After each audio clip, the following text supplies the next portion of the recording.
Potts is in again. Right arm over the wicket.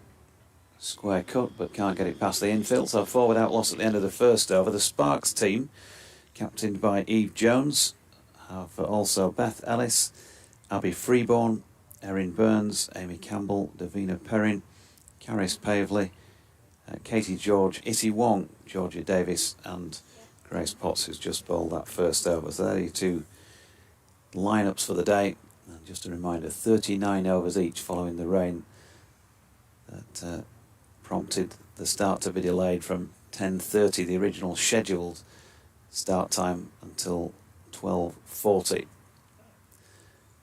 So Issy Wong, by the looks of things, will open the bowling at this Kirkstall Lane end of the ground.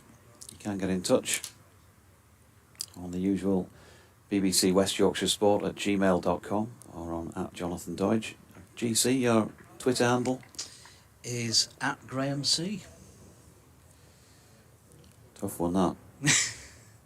Took a while to think that one through. Wong in for her first ball then. And the right arm over the wicket, Callis.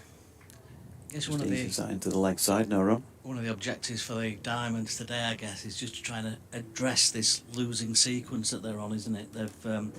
They've lost two, including that defeat earlier on this week at York against Thunder. So I guess the objective for the season is to make that top three and get into the playoffs. So a win today, you would think, is starting to become fairly crucial.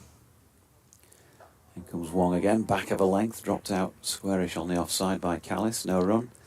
Mr. Callis also played well back in on that Scarborough day, where it was better conditions than we've seen here. Another RHF Trophy game going on today, by the way, folks.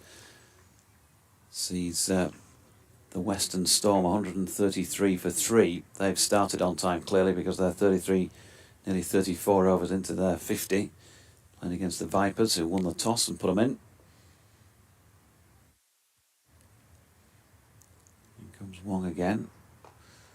And a little bit of shape in towards Callis there, who again couldn't get forward on account of the length that Issy bowled at her.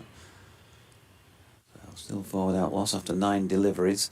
Also the Vitality Blast T20 finals day, of course, at Edgbaston today. Had Yorkshire got there, then I'd have been down there covering that. But of course, as we know, all 4 semi-finalists provided by the South Group, which is not a great endorsement for what's gone on in the North Group this season. Even top of the North Group table, Birmingham beaten at the quarter-final stage by Essex, who were in that first semi, as Wong's in again. That one doesn't bounce, does it, on Callis, who's reaching for it, well wide of off stump. But not given. The 2 umpires here, by the way, Grace Bambury, who's standing at this Kirkstall Lane end, and Simon Widdop, of course, spent some time out in the middle for Yorkshire back in his playing days. He's at square leg. It was a wide one, wasn't it? And didn't carry through to the keeper at all. She took it really low down to her right-hand side. So not a great deal of pace in the track potentially, but not a lot of bounce there either from this Kirkstall Lane end. Here comes Wong again. Wide of off stump, once more shape in, although easy enough lead for Callis on line.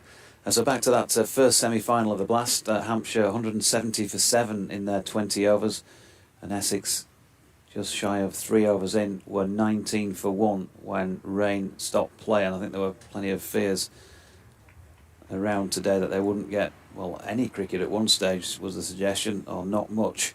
Who knows, that may be it for the day. Essex needing 152 off 103 deliveries if they can get back on. Second semi-final due to be taking place this afternoon is between Somerset and Surrey, as Wong is in again. Another ball with some in-swing about it, and good Yorker length delivery as well. Well watched by Stur Callis. So a quiet start for the Diamonds so far. 2 overs gone, forward out loss.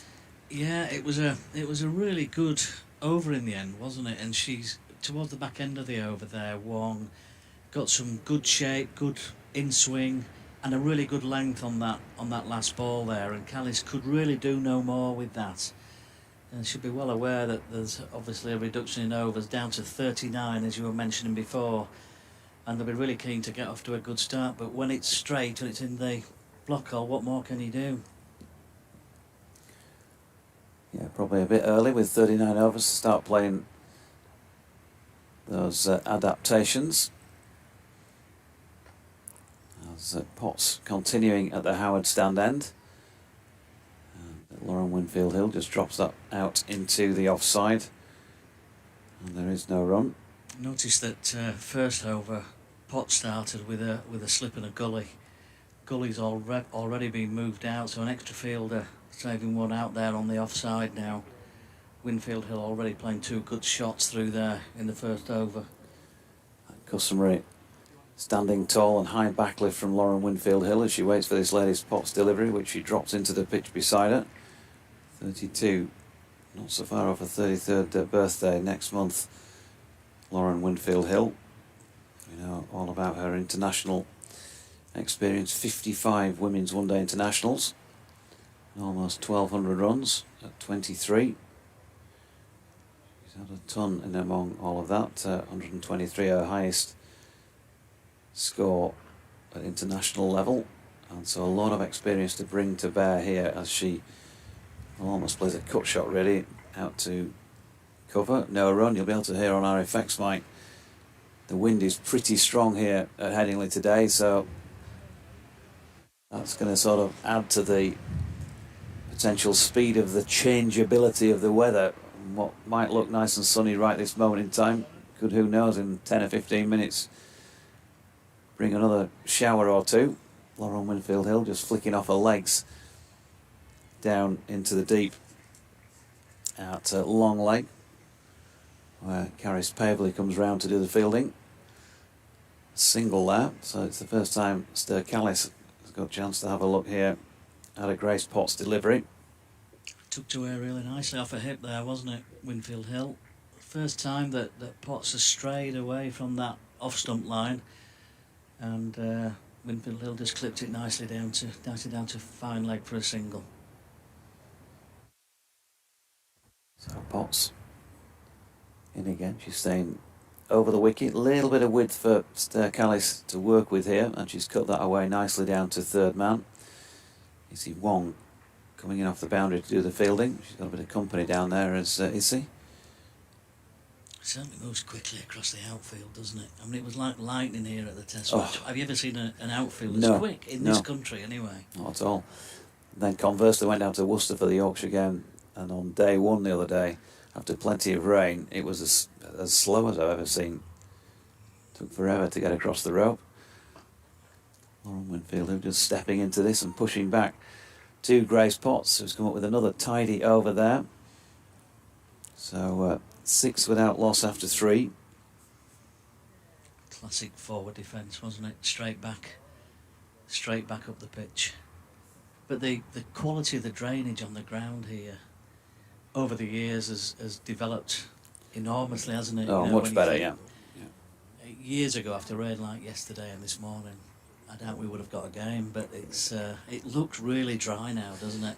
I should point out that Graham was here last night in his capacity as a rugby league reporter, commentator for BBC Radio Leeds, covering Leeds Rhinos against Hull KR, and I was there watching from the south stand as Wong's first delivery is turned into the leg side by Callis, and there's no run. So we both can tell you with some authority, if you like, about the rain, and there was plenty of that yesterday tea time, right through until probably about half time, about 9 o'clock-ish in the match. Yeah. Took a lot of rain, and there was more this morning. I'm not so well, neither of us are so far away in terms of where we live, and although that's not necessarily meaning that it rained in both places, there was rain around in the area, and as we've seen here at the venue this morning as well, it's prompted that delayed start. No ball this time from Issy Wong. Is signalled by Grace Banbury. She's just checking on her front foot position there. Wants to know exactly where she landed, and so we're going to get the free hit for the first time in the match. A chance for Sturkallis to loosen up the arms here and see if she can get her hands through something. It's not going to cost her a wicket if she gets it wrong. I might just see first real bit of expansive play. 7 without loss. There comes Wong, and there we go. She has had a go. She's going to be caught here at mid-wicket, and is, but it's not going to count as a wicket against her, and she will in fact pick up a run for that. So a bit of range practice, and probably a good job she had that. What a fantastic feeler for a batter, isn't it?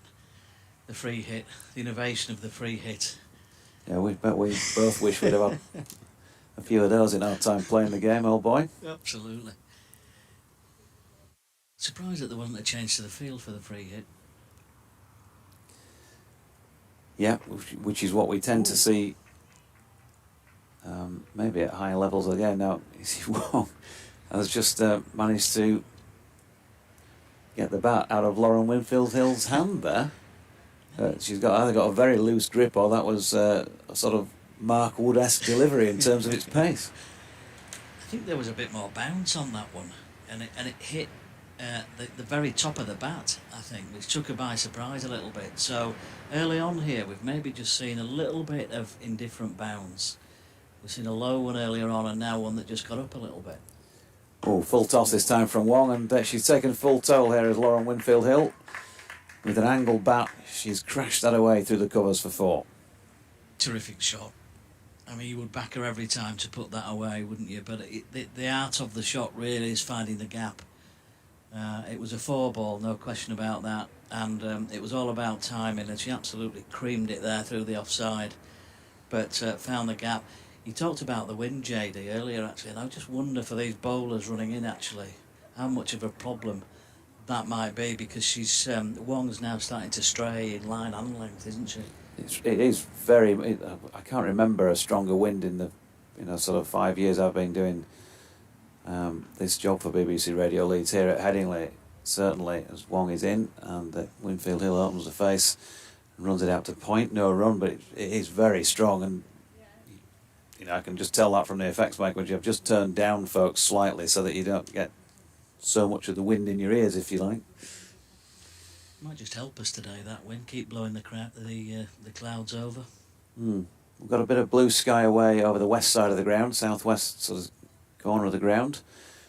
But it's pretty grey and setting overhead. But no rain at this moment in time as Wong is in again. Another full toss. And Winfield-Hill not quite as confidently struck this time. Took one hand off the bat while playing it, and a diving attempt at point. Well, you'll see on the replay if you're watching the stream, was missed there. So she's going to pick up 4 runs for it, Lauren Winfield-Hill. But it was a little bit uppish, wasn't it? It was Davina Perrin who couldn't quite reel it in at point. So 2 boundaries in the over, 4 complete now, 16 without loss. A bit uppish and a bit thick edgish, potentially, as well there. So not quite as comprehensive in terms of the execution with the second 4 from that over, but nonetheless they all count, and it was wide enough of that fielder there at point and through to the cover point boundary for 4. So this is turning out to be a decent start now after that over, isn't it, for the Diamonds? Yeah, just starting to go, and it's Callis on strike to face Potts, who continues at the Howard stand end. That's turned into the leg side. Yeah, she's bowling a really good line and length, Potts, from that far end now.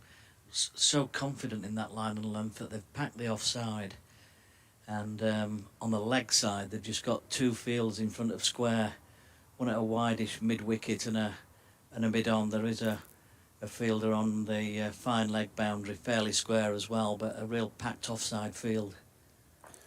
Ball short of length, pulled by Callis here. She's probably going to pick up 4 runs through mid-wicket, just too far for the fielder to get round the boundary and cut that off. So the boundaries are starting to come. Callis is getting going. She's on 6 and the Diamonds on 20 without loss.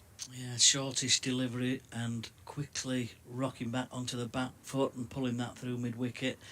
Again, strain on line and length on this occasion, but Callis did well to get onto the back foot quickly and pull that one away through the leg side for 4.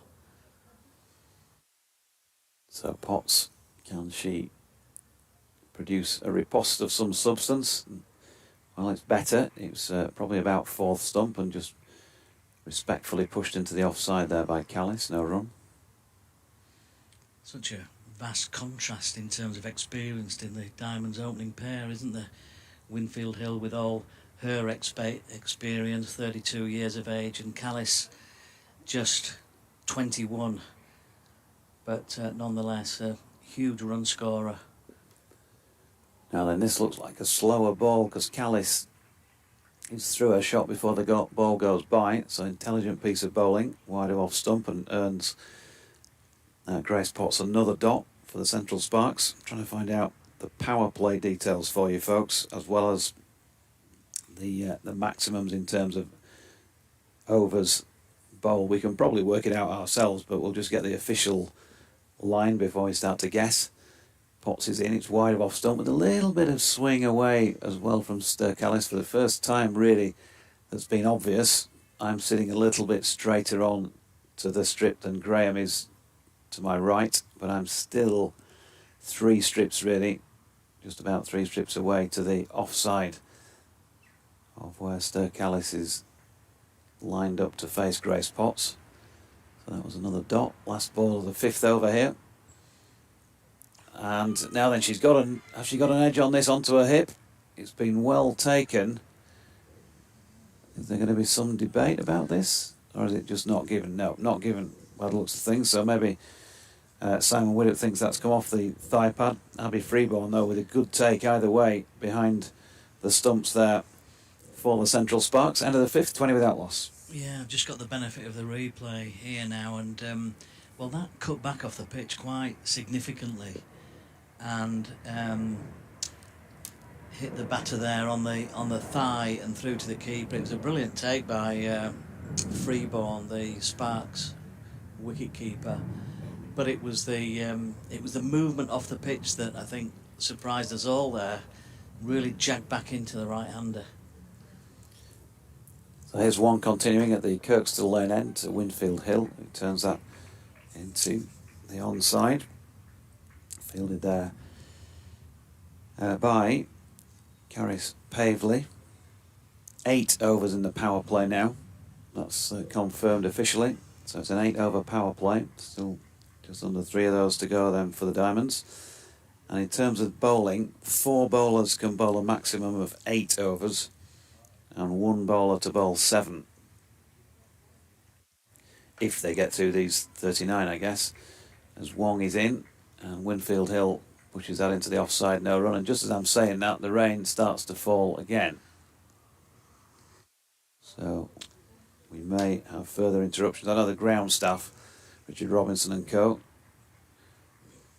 were saying before the start of play that they thought the best window for action was between 12 and 4.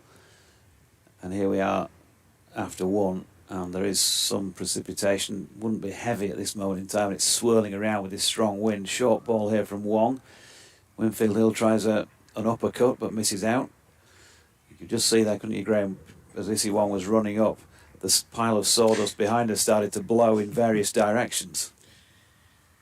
Yeah, can't emphasise enough how breezy. It's bright and breezy at the moment, and some light rainfall at the same time. Looking across from our vantage point here, which is a brilliant one high up, we can see the rain falling over the city centre. It looks really heavy, wet and damp over there.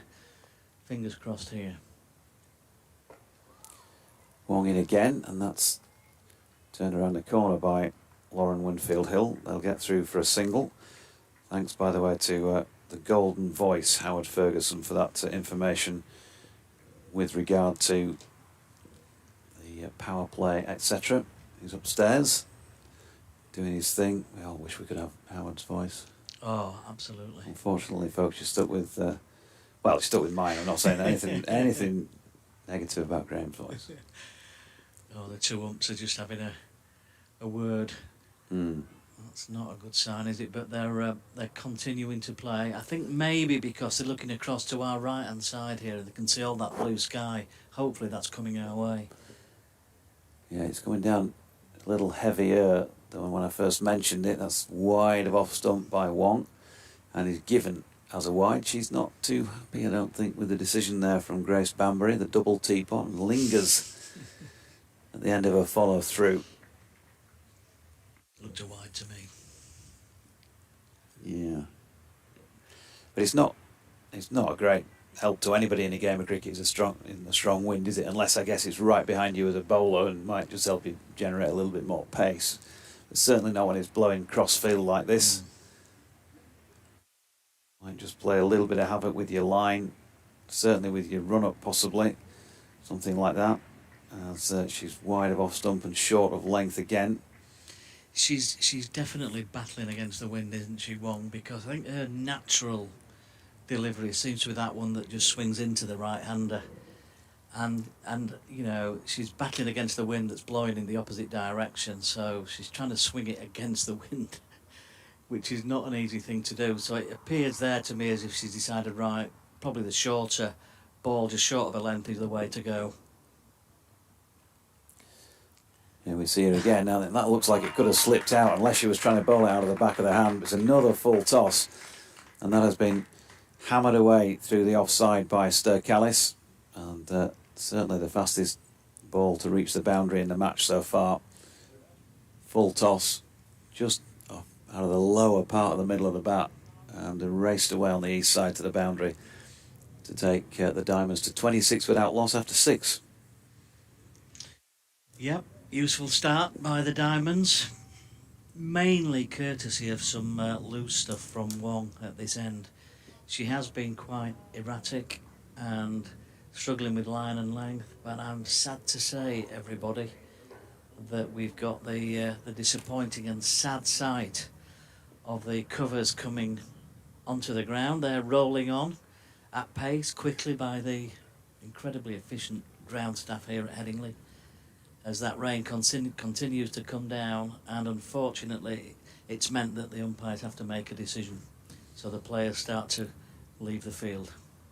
Yeah, if once the ball starts to get wet, then obviously it's not the easiest to grip, and it'll still be, after just 6 overs and it's not been hammered out of the park, has it, for any length of time, it'll still be a bit, even more greasy, I guess, than if the shine's gone.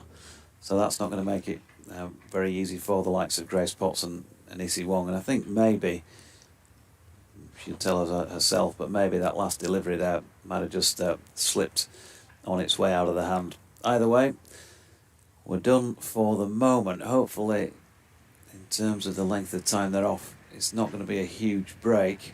They're only bringing on the 3 covers for the playing strip itself, plus some cover for the run-ups, but the main covers that come right across or most part of the square are not yet being brought on. So the ground staff, Richard Robinson's out there with his foot up on one of the covers on the guttering, having a chat with the umpires. Maybe they're pretty confident that this will blow over fairly quickly. They did a magnificent job with the pitch for the recent test match here, which was a humdinger of a game. And I think there's plenty of criticism of pitches, Graham, particularly in test matches where they're often benign and, long drawn-out processes to get anywhere near a result. But it was a brilliant game of cricket, wasn't it, the other week? Yeah, it was an absolute joy to watch it, wasn't it? And the pitch was a big influence on the game and how it was played. And one of the great things in cricket for me to see is somebody bowling at express pace. And Mark Wood absolutely made the best use of the conditions, the best use of the track. And to see him bowling at, that sort of 93, 94, 95 miles an hour was fantastic to see. Really enjoyed it. And the 2 pitches before, the 2 previous tests, were, like you say, really benign, really slow. And it took the slip cord and almost the wicketkeeper out of the game, didn't it? But it was a terrific test. Not huge in terms of runs scored. You couldn't say it was a big scoring test match, but it was a real good contest between bat and ball, and real credit to the ground staff for producing a track like that. And I'm sure the Aussies as well as England must have been really pleased with the conditions. Yeah, I did see a write-up about it where Richard Robinson actually said that whichever one of the Aussie players came up and congratulated him afterwards and said, he produced a great pitch. So that's the sort of, if the losing team are saying that to you, then you've done a pretty good job. But not just him, but of course all his staff out there as well. Now then, another match now delayed by rain is the one between Western Storm and the Vipers. I mentioned earlier the Storm were batting first, 167 for 3. They're halfway through the 39th over, the Vipers having put them in. But they're also off for rain. Just check back in as well on the Blast first semi-final, and that's still off for rain, same as it was before. So Hampshire made 170 for 7 and Essex 19 for 1 chasing. But that was stopped after 2 overs and 5 balls because of rain. And so far, they haven't managed to get back on. So we'll hang up the mics for the moment while there is no play. Those of you watching the stream, well, you clearly get an impression as to when things are moving again. And those just listening to the audio output, well, we'll leave you with some atmosphere from here at Headingley, such as is the wind. And we'll be back with you as soon as there's any news on when they're going to get back out there and continue.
ladies and gentlemen, provided there is no further rain, they will resume at 1:20 past. And it's been reduced to 37 overs per side.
Potts in again, and Lauren trying to whip this off her legs.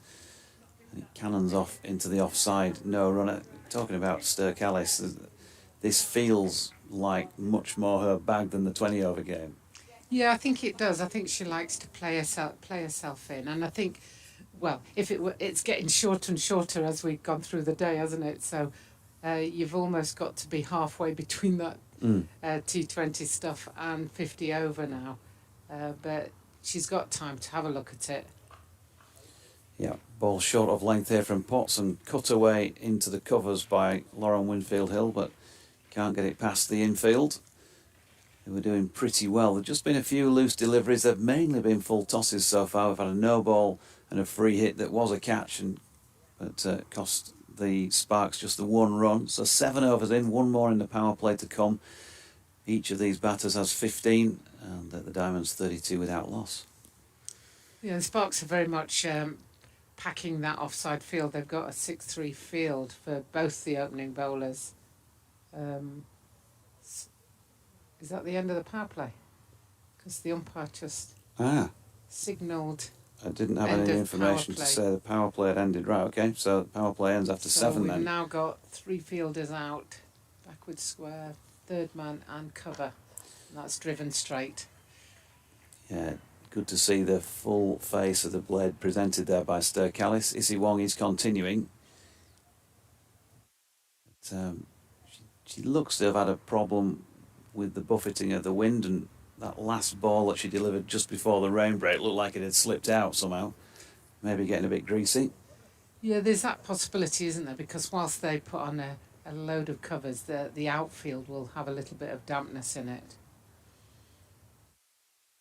He's in again, and that's leg stumpish and turned that way by Callis. But no run. I also think that maybe if the fellas had been playing, they might have been off a little bit quicker, Jane. I don't know what you think to that. Potentially, yes, but then it's only a 39 over game or a 50 over game as we started. You know, what we've seen with the men has been county championship in 4 days, so you tend to be more protective, I think, there. Then you want to get a game in and a decent game. The diplomacy skills of a president there, you see. As we got a short ball wide of off stump by Issy Wong. It could have been a pair of step ladders, I think, needed for Sturkallis to get across to it, wide given. That wasn't a difficult decision, put it that way, for the umpire. I think that was not only wide, but it was width-wise, but potentially height-wise as well. Pitch short and going away. So 33 without loss with that one run. This one, a little bit of in-drift again to Callis, and she turns it away off leg stump out to mid-wicket. You can tell that there's some dampness on the outfield, because I'm so used to seeing the ball absolutely shoot on this outfield, because it's probably one of the best outfields in the country as well as the best wickets. You know, Robbo, I'm sure, quite rightly got many accolades for the test wicket he prepared last week, but you know, so used to seeing those balls run over the boundary, but it's slowing down because there's a little bit of dampness out there. Yeah, Wong turning again at this Kirkstall Lane end. Bowling here to Callis once more. It makes the cut as far as umpire Grace Bamber is concerned, inside being a wide, but it was wide enough. Yeah, that was close, I think. Close to the little marks outside off stump. You've seen more of them in this competition, I think, than I have this year, because of all the fellas stuff I've been covering. Well, maybe ask you the question after this delivery, so that we don't talk over Issy, who's about to bowl. Making her way in now.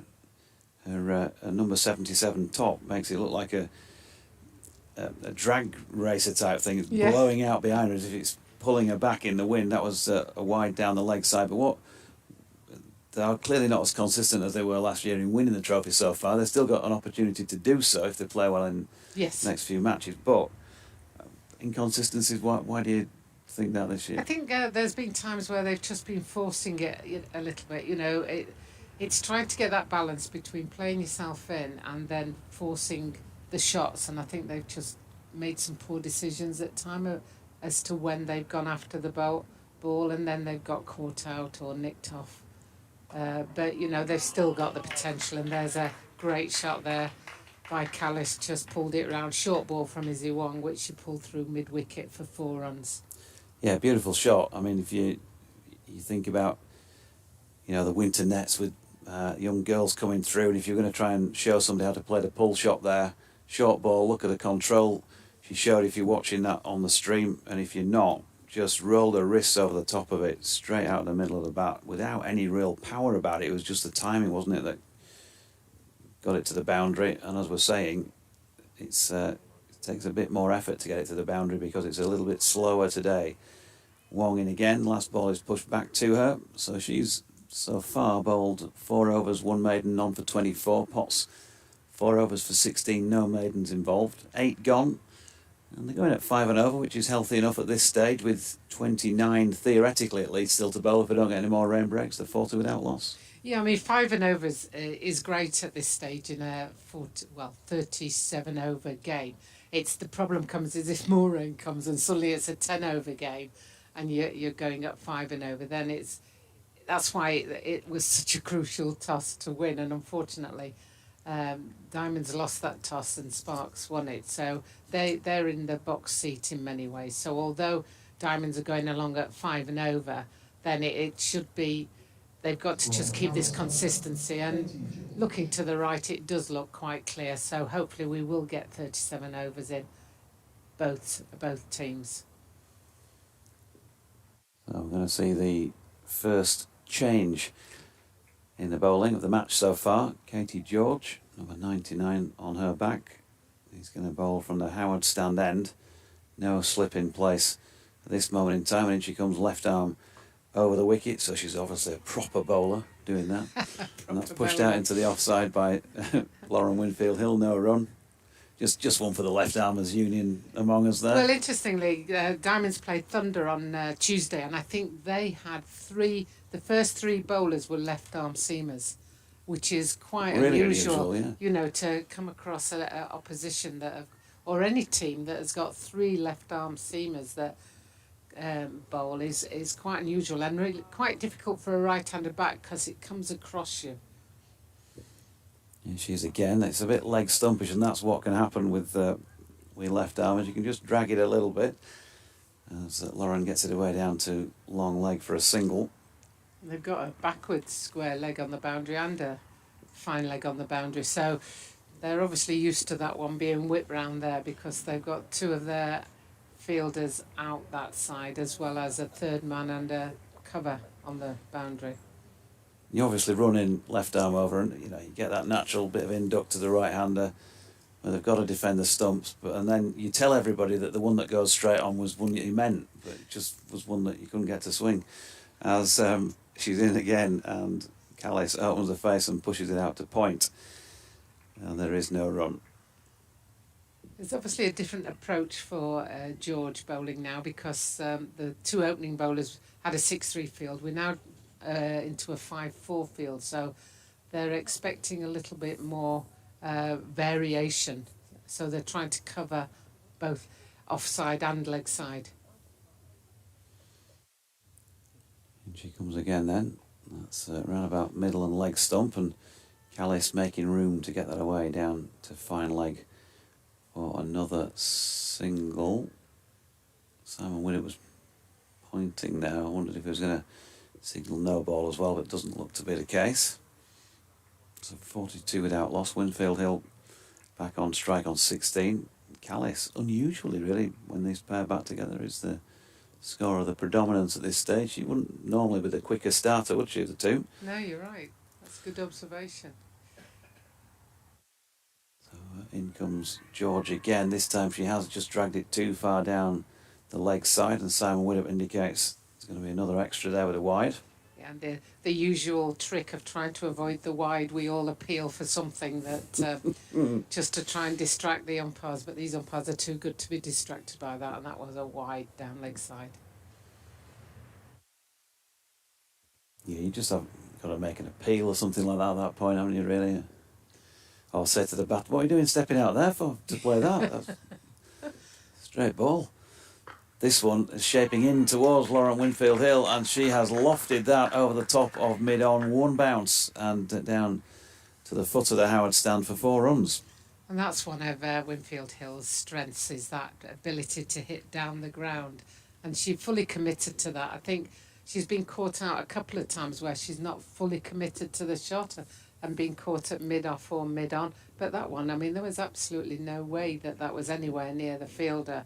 In fact, it was more closer to a 6, I think, than being caught out. So lovely shot. Here comes George again. Straight delivery, nicely played by LWH out to mid-off. I think we might go with LWH. LWH. Dot ball to complete the over, so she's on 20, 47 without loss after 9. I totally agree with what you were saying about Lauren there, because she's such a lovely, correct player. Sometimes she has been caught just sort of deepish mid-on or mid-on deepish. Yeah. Or Well, long on, maybe 10 in from the boundary. She just lofted it and maybe not quite gone through with the shot. And it looks lovely and correct, but then suddenly the fielder just stands underneath it and says thanks very much. Yeah, no, and I think that's the opposition must be aware of Lauren's strength, which is hitting down the ground, and I'm sure that's why they do have a mid on and mid off, and they've got a very they're moving mid on to long on by the looks of it. Izzy Wong is out underneath us on the boundary. Georgia Davis. Well, Georgia Davis is going to come on at the Kirkstall Lane end, which just prompted thoughts of that Duran Duran song in my head. Georgie Davis, of course, always associated with this ground for the 1975 Test. Yes, free Georgia Davis, wasn't it, if I remember rightly? Yeah, so Georgia Davis is going to start with a point, a cover sweeper, extra cover, mid-off inside the circle, Izzy Wong long on. And the straight mid-wicket on the wicket ends, cow corner, deep backward square, and also a short fine leg, and it's deep backward square is going to come into play here and does well to keep that inside the field of play. Nicely placed sweep shot. Yeah, and in fact there's nobody on the offside over the short cover that's in there. Must be there for a catch. And in comes Davis once again, pushed into the onside, or dropped into the onside this time by Callis, who's watchful. No run. Nice and sunny at this moment in time, but the grey cloud away to the left, the southeast side of the ground, just gives you that warning that don't get too complacent about the weather as Callis pushes a single into the offside. Yeah, I was thinking, it must be raining over there. Is that towards Wakefield or potentially? Yeah, probably. In that general direction. So Graham will tell you he's a Wakefield lad. Apologies if you're listening in Wakefield and you're getting the rain. We've got beautiful sunshine at the moment. 50 up after 9.3 for the Diamonds. And Georgia Davis is just punching this. Well, not she's not punching this, she's been punched down the ground, I should say, by Lauren Winfield Hill. So it's a little bit of turn for her off spin. Yeah, and not a lot. You don't tend to get much here. Yeah, this was 50 overs. What a great start that is. 50 without loss under the 10 overs. And she comes again. Yeah, she's got a little bit of turning towards the right-handed Callis, who's just laid her bat on that and pushed a single out to cover. If, I tell you what, if, that little word Yes. with a big meaning. I know.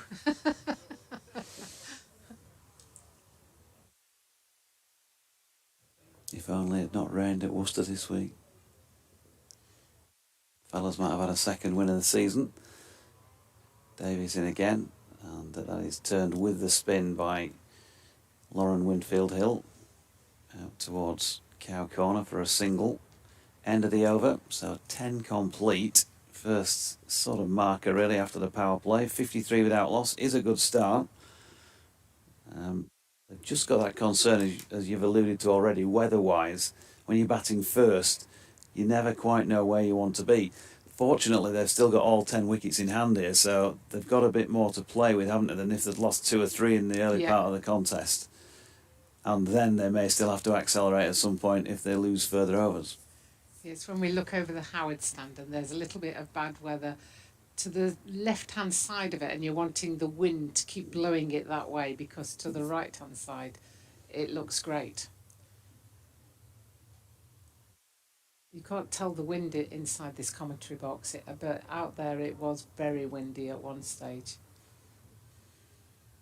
Katie George then to continue for her second over, bowling left arm round the wicket now. Oh, good delivery as well to start with, to Lauren Winfield Hill, and just that change of angle straight away. So we saw in the previous over, Jane, she's just dragged a couple legs stumpish, and this time she's kind of spearing the angling the ball in towards the right hander, and it looked as though it held its line off the pitch. That that looked a very good ball, and you're quite right, with the change of angle it makes a different question to answer by the batter, and that one beat Lauren Winfield Hill. I think, you've got to expect the opposition to bowl good balls, and that was a good ball. Fortunately, you're still there. And she comes past umpire Widdop. Now then, that's hit aerially, and it's not dissimilar to what we've just been saying about Lauren Winfield Hill. She's not got the full Monty on that, and lofted it towards mid-off. Fortunately, she timed it so badly it dropped short. Yeah, that one's the one that I have my heart in my mouth at every time, because it's just like, it's not a bad shot, but it's not a good shot. Fortunately, it dropped just before the fielder. But the previous one where she whipped it leg side was a great shot. Comes George again, and it's played more confidently by Lauren, who's got it away out to the cover sweeper for one. Just a bit more width about the delivery. But two nice players to watch, this pair, and certainly not solely on them do the Diamonds' hopes rest, but if they can put on a big partnership for this first wicket, that just sets things up for the Holly Armitages and the Bess Heaths of this world coming in a bit later on. The Chloe Tryons. Yeah, the Chloe Tryons, of course. In comes George again, and just round about fourth stump, Callis again lays her bat on it, plays it out in measured fashion for one more. Simon Widdop just checks with Grace Banbury that she's got down with her counter or whatever she's got in her hands. There's 2 left in the over. I don't know why they do it with 2 balls left. Why It not always with one? looks like he's giving a no ball, and then it's like, no, he's not giving a no ball. He's just checking with his colleague that there's 2 balls left. There's a big scoreboard over there that'll give you a clue. Now then, she's got underneath this one as Lauren Winfield Hill, and that's a bit like the one down the ground earlier in the over. She's not managed to time it. Top edge, I think. Fortunately, she clothed it, I think, because if she'd hit it correctly, there's a fielder down there waiting for that one.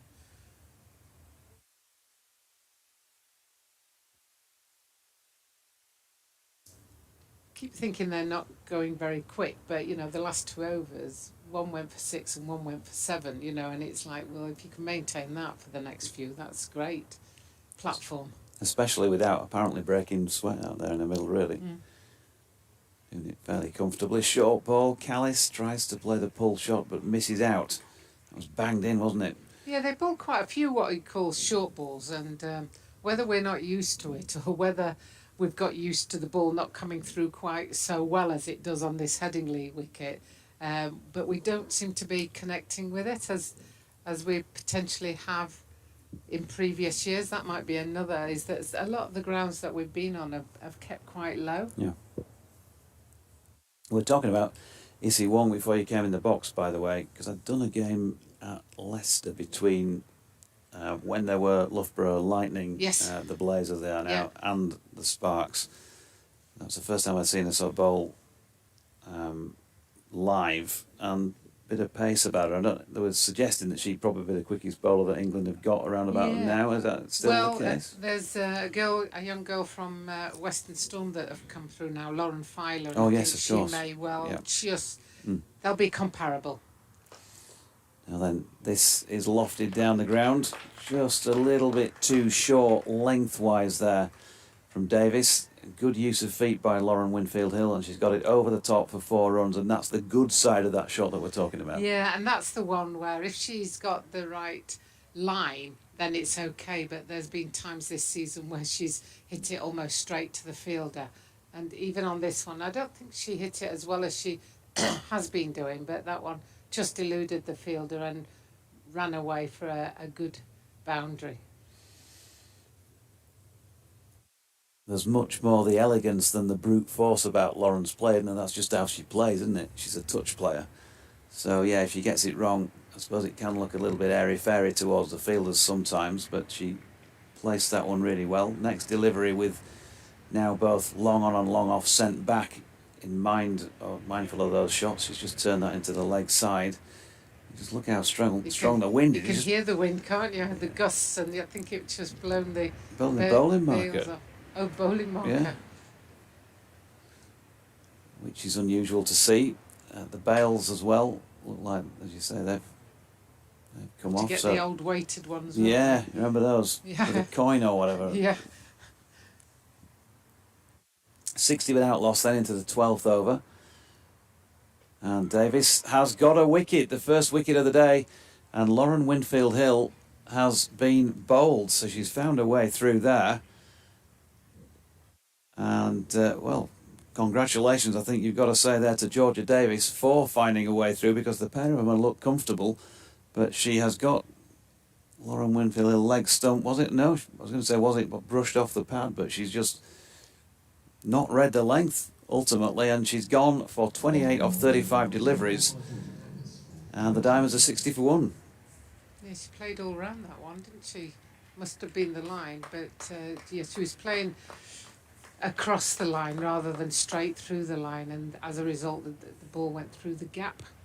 She'll be disappointed with that, because as you say, I think she looked to build a good platform there, but Holly Armitage replacing her, and they'll look to push this on from that very good base that Lauren Winfield Hill and Stir Callis have made. So the Diamond skipper Holly Armitage, who's well, I suppose had a mixed season in some respects, but she's come up with some big scores, some very handy scores at times. I was just going to put you both on together so you can have my cans in a minute. Well, Graham is back on, and Jane's just taking a breather for a moment or two. But we're going to. She's on huge money today to come and do this commentary. Huge money, isn't it, Jane? There's no wonder that this club is struggling financially with what we're paying you for this today. So we're going to make you work for it. I do say that with tongue firmly in cheek, folks. Voluntary, Jane Powell today. All for the good of the club. 11.3 overs in when that first wicket fell. Holly Armitage then. See if she can deal with Georgia Davis. Well, she can first ball by opening the face and running it backward of point. No run. Interesting that Georgia Davis went round the wicket in this over. She'd bowled over the wicket in her previous overs, but just changed the angle of attack there, didn't she? To Laura Winfield Hill. So maybe one of the reasons why she just played all round that delivery. Possibly so, as Holly Armitage played inside this latest delivery. Again, you can hear the, oh dear me, the camera in front of us is nearly gone there. And I think he's going to need weighting down itself, or else you're not going to see much in the way of streaming from this Kirkstall Lane end. Davis in again, nicely played. It was wide of off stump, and Holly Armitage just cracked that away. That's superb timing through extra cover to get herself off the mark. End of the 12th over, 64 for 1 then, so 8 coming from the over. I'm just going to nip out for a moment. Well, that looked like the... Yeah. Jane just had a message from her sister out in Australia saying that some people might have believed what I was saying there, but I can absolutely confirm no money is changing hands with regard to Jane's appearance on the commentary here. It is totally voluntary, and we are very grateful for her appearance. And she's going to come back on right now to replace me, and we'll leave you with Graham. Are you okay with ball by ball on this one? Yeah, absolutely. I think we've just seen the shot of the day from Holly Armitage, an absolute classic cover drive there. So new over starts from the rugby stand end.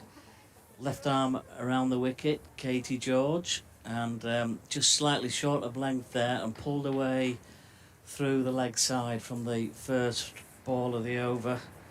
And Callis quickly onto the back foot there, wasn't she? Picking up the length really quickly and pulling that away through mid-wicket. Yeah, I think that played into Callis's hands, really. She likes that one. She likes the just short where she can go onto her back foot. 66 for 1. And we're about to, there's a man just coming out to bolt the camera down. Well, a really good delivery around the wicket by Katie George there. And her line has been much better since she's come around the wicket. Yeah, it's interesting because all of the Sparks bowlers today have shown that they've got the capacity to bowl that really good ball, but they're just lacking that consistency. But as a batter, it's really difficult when somebody can bowl that really good ball, and then you get a really bad ball, and you hit that one easily, and then you're ready for the next one. Left arm around the wicket then to Callis. Just slightly over pitched, really nice straight back from Callis, back down the ground up towards mid-off. There's no run on this occasion, but it came right out of the middle of the bat again. 29 not out now, Callis with the diamonds on 66 for 1. As we get this almost torrential wind blowing across the ground. I think her natural shape, actually, George, is that one that kind of just swings in a little bit to the right-hander. And coming round the wicket's just helped her not drift down the leg side. Oh, well, that's a short ball there. And brilliantly pulled away by Callis again. And how quickly onto that slightly shorter ball, pulled that away behind square, and it absolutely raced away for 4 more runs, taking Callis onto 33. And she split the field fantastically there. There's 2 fielders out in that deep, and she managed to split the 2 of them with that nice easy shot. It doesn't even look like she's putting any effort into it. Just very well timed and helped off the back foot round the corner for 4. Yeah, just helped it on its way. Left arm round again.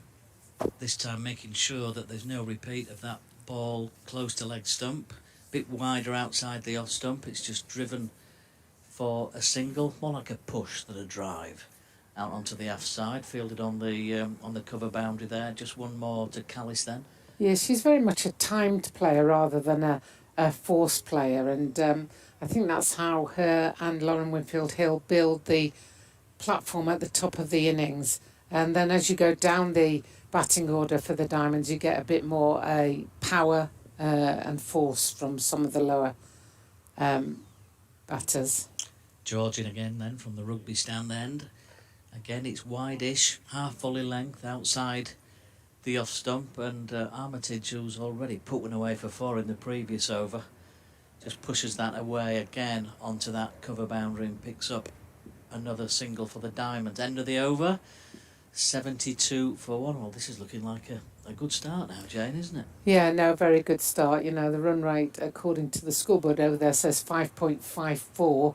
which is a good basis, really, for Diamonds to push on. Always difficult to know on these truncated games, isn't it? What a good score actually is. Yeah, so they've got, what have they got left? They've got 24 overs left. So you'd be looking to accelerate now in these middle overs, still keeping your wickets.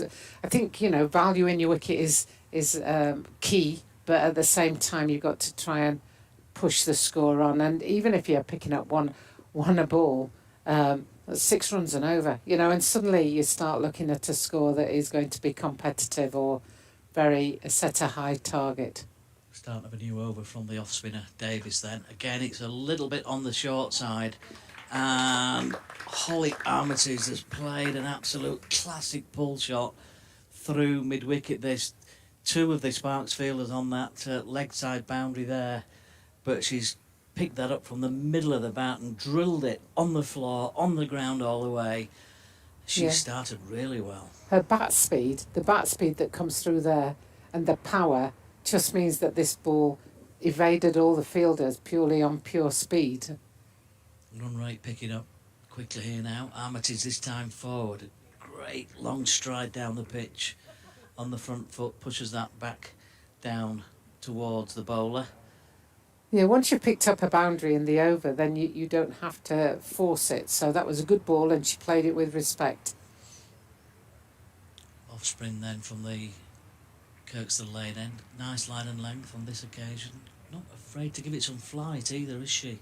The off spinner from this end. That was a bit flatter though. And Armitage was again on the front foot to push that one back and no run. Quickly through the overs. Oh, and a reverse paddle there down the leg side. It just goes through the pile of sawdust behind the wicketkeeper. Yeah. She's managed to just guide it down so straight down towards that end. It was off the bat, wasn't it, I think?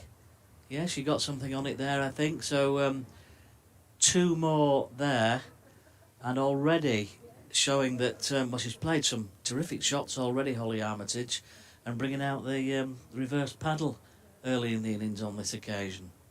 Yeah, I mean, Amy Jones would normally be wicketkeeper for Central Sparks, and of course she's away on England duties, so that was very fine. So you'd be wondering if that would have been a wise one if Amy Jones was there, but she took the chance, she took the risk, and she got the runs.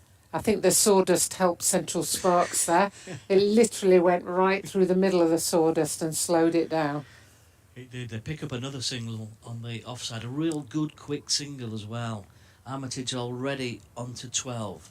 Callis now faces. Now that is short, and that certainly was asking to be pulled through the leg side, and they pick up another single. So she's just been a bit mixed on line and length a little bit in that over, and completes the over. 3 overs, no maidens, 1 for 22.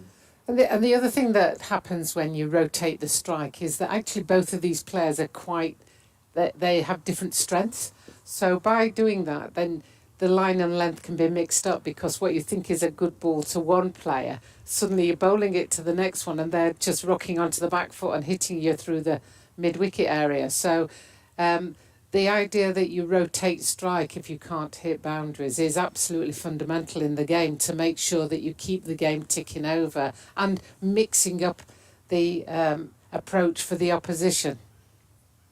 So, start of a new over. 14 bowls so far, and good drive into the offside.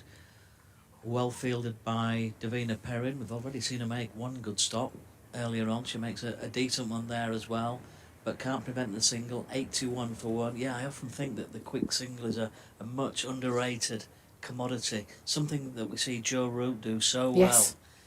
He alternates the strike brilliantly. He never gets bogged down at one end, does he? Yeah, and I think that's the mark of a good batter, really, is the person who can read the game and manoeuvre the ball to keep the scoreboard ticking over. Here comes Katie George then. A little bit shorter of length this time. Round the wicket from the rugby stand end.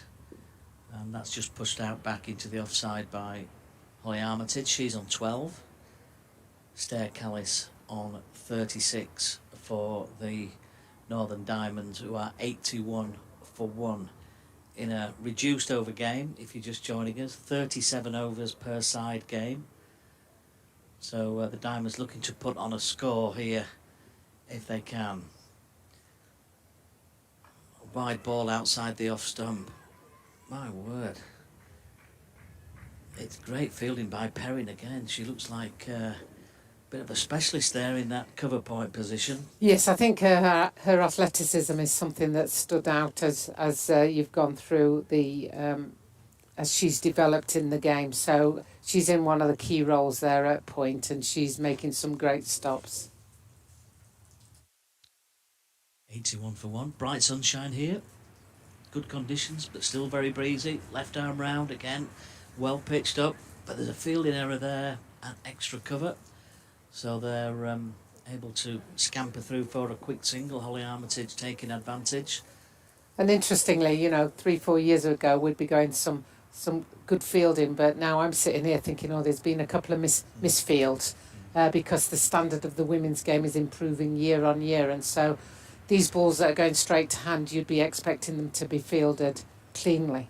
Especially on the square, as that one was there, you'd expect it to be, fairly true, the ball bouncing in front of you, wouldn't it? I mean, it's not always easy where the footmarks are, but at the same time, you're practicing during the week, so you'd be used to it. Yeah. Georgian again, 3.4 overs, none for 20. Don't know whether the wind's putting her off. This is a third attempt at the run-up now. I'm sure we'll get there eventually. Here she comes. Not easy for the bowlers in this strong breeze, especially blowing across the ground as well. But Callis is just on the back foot, pushes that back up the pitch, no run. 82 for 1, last ball of the over to come. And I think all in all, I think the Diamonds will probably feel fairly happy with proceedings so far. Just that Lauren Winfield Hill wicket, the one to fall, going for 28. Just need to make the best of this good start now. That looks a wide ball outside the off stump, and the umpire at that end, Simon Widdop, calls that a wide. Well, she's been bowling fairly wide of the off stump in this first half, in this over, and that one just drifting a little bit too wide.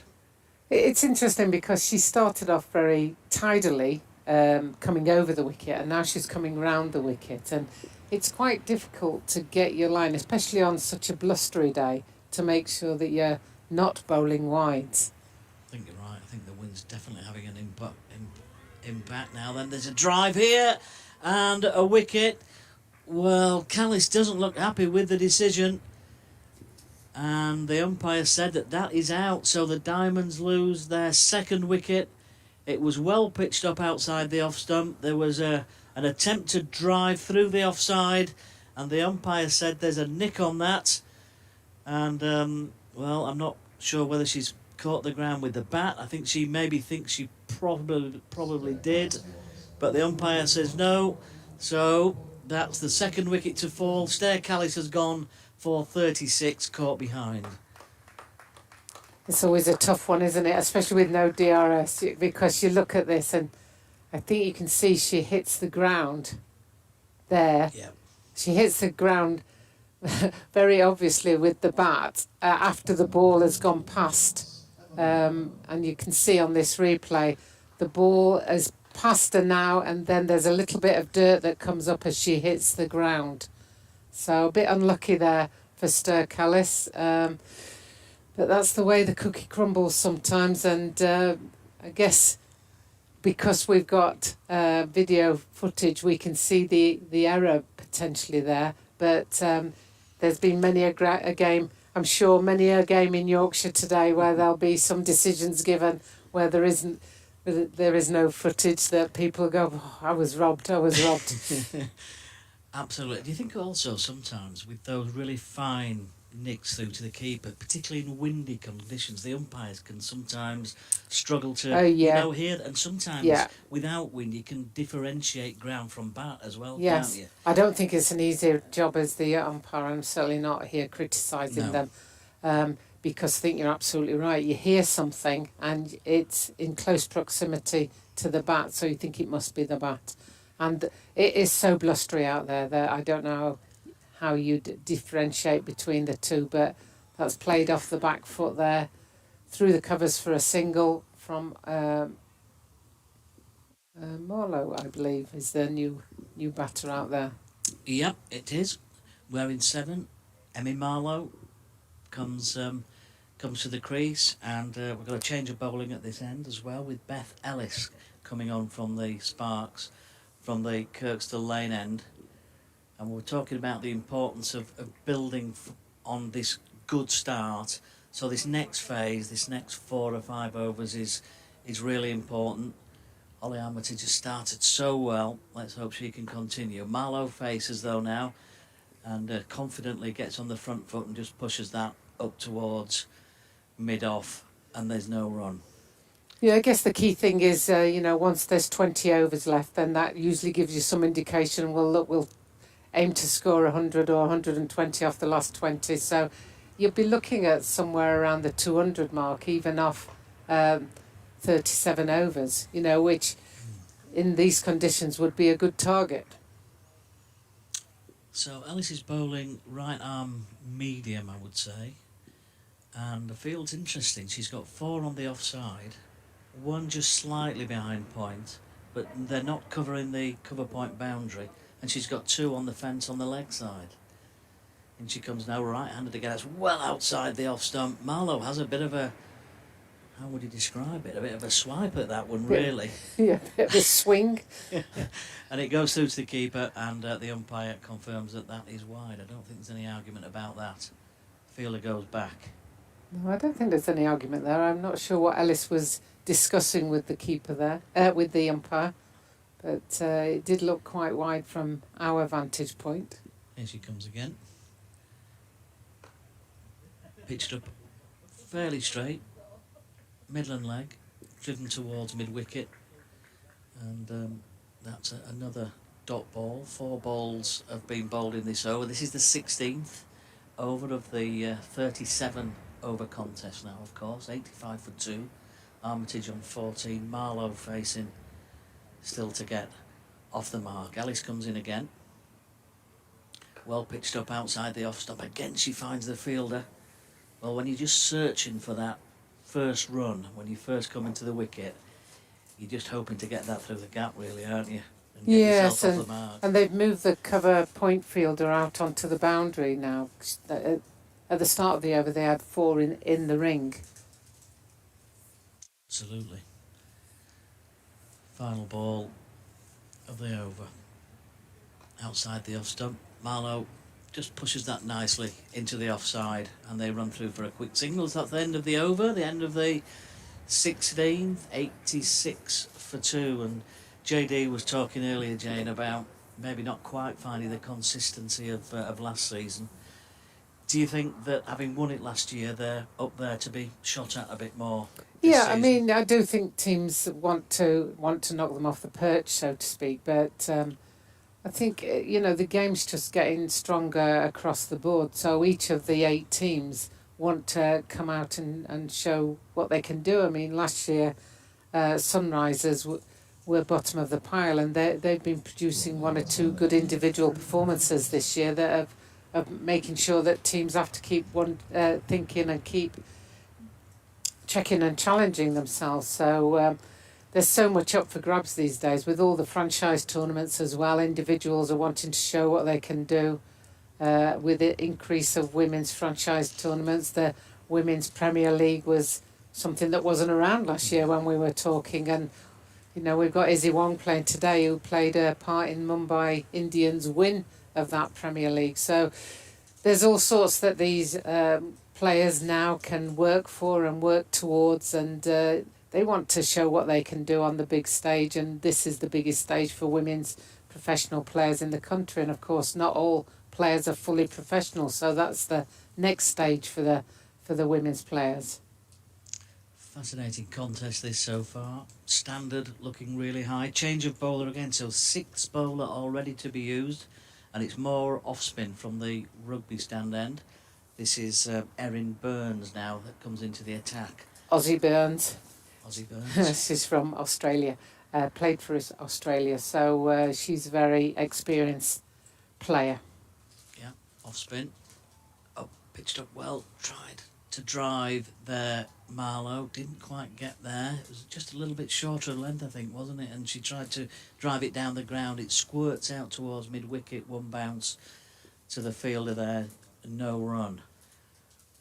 Right arm over, off spin, gives it a bit of a tweak. Pitched again, just slightly short. Ooh, fielding mistake again. Interesting to see Erin Burns bowling in the cap. Yes, she always has done. I think a couple of reasons. One is it's probably quite sunny in Australia. The other one is sometimes it keeps your hair out the way. And that's a great shot there from Marlowe. Brilliantly timed. Picked that one up really nicely. Maybe a little bit more flight in that delivery, and she's hit it as straight as a die down the ground for 4 runs.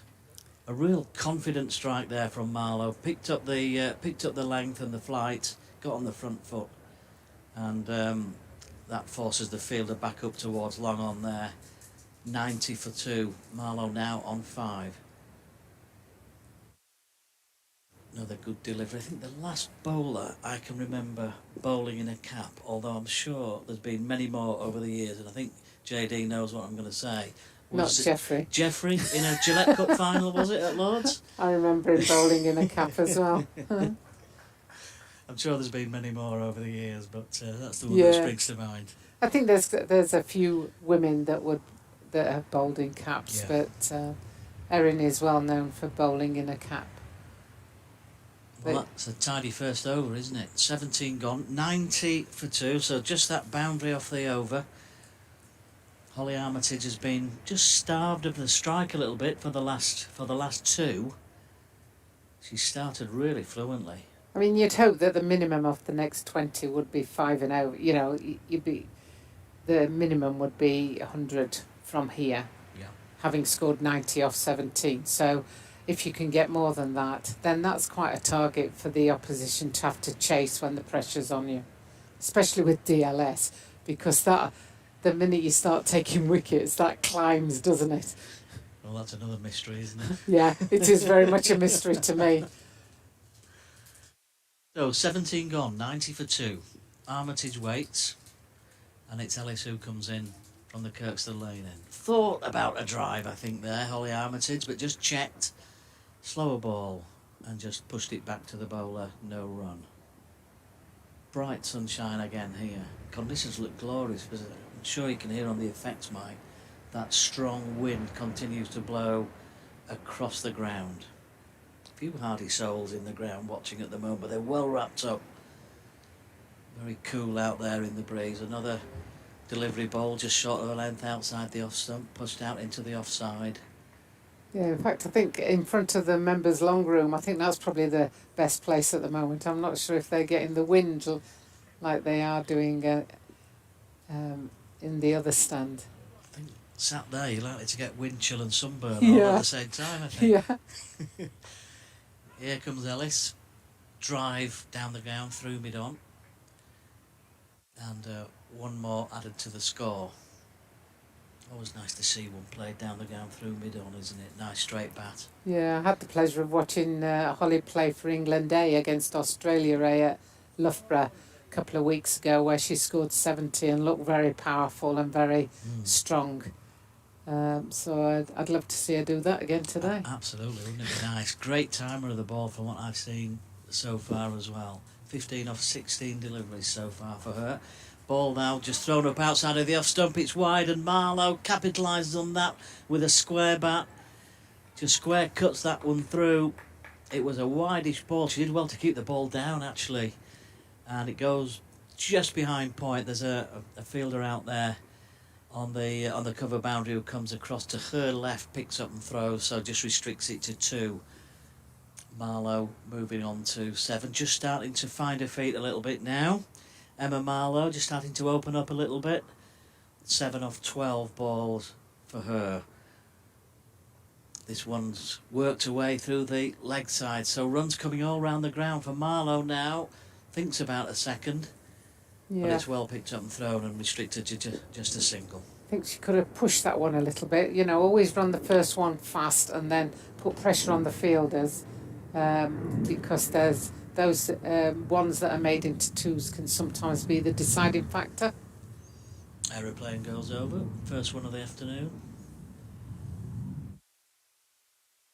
Again, and that one just falls short. Holly Armitage, maybe just a touch early on that, maybe just slightly slower delivery, maybe just a touch more flight. Armitage was just a little bit early on it maybe, and it bounces once in front of the Sparks fielder, and there is no run. That's the end of the over, so that's 18 overs that have been bowled and 19 overs remaining. 37 over game, as we mentioned before, and the Diamonds are 94 for 2. This partnership now worth 11. And having lost a couple of quick wickets, these two just trying to just rebuild slightly and continue to keep that scoreboard ticking over at the same time. Another over for Erin Burns then. Pushes that one back up the wicket. Burns wearing 20. Big bright white numbers on the back of the shirt, which is great for us in the commentary box. Oh, and that's a drive down the ground. Now, did that hit Ollie Armitage? I think it might have done, actually. I'm not sure if it hit the Holly at the other end, the non-striking batsman. Yeah, I think it hit Holly, and she then sent Marlowe back because she thought that was not in the spirit of the game, which is quite topical, isn't it? You could see that they were about to run, and she's like, no, that came off me, I'll send her back. Absolutely. Ooh, nice flight there. But interestingly, I think Marlowe could have been run out at the striker's end because she was ambling back, and it was thrown to that end. Well, we saw 2 really good examples of the spirit of the game, I think. Very much so, yes, very much the spirit of the game. Here comes Burns again then, just varying that flight. Again, it's just slightly short of a length, trying to steer it away onto the leg side. Emma Marlowe, no run. She's got a field really well set, Erin Burns here. She's got 2 back on the leg side and 2 in saving 1 on the leg as well as she comes in again. Just a little bit flatter outside the off stump, but Marlowe does well there to steer that one away backward of point. There's a fielding mistake there, and they come back quickly for a second, just getting back really quickly there. Emma Marlowe, good running, ran the first one quickly this time. A fielding mistake from Perrin. Surprised to have to say that, she's fielded so well so far, but the Diamonds are up to 96 for 2. That one steered out into the offside, and that's the end of another Erin Burns over. 96 for 2, 19 overs gone.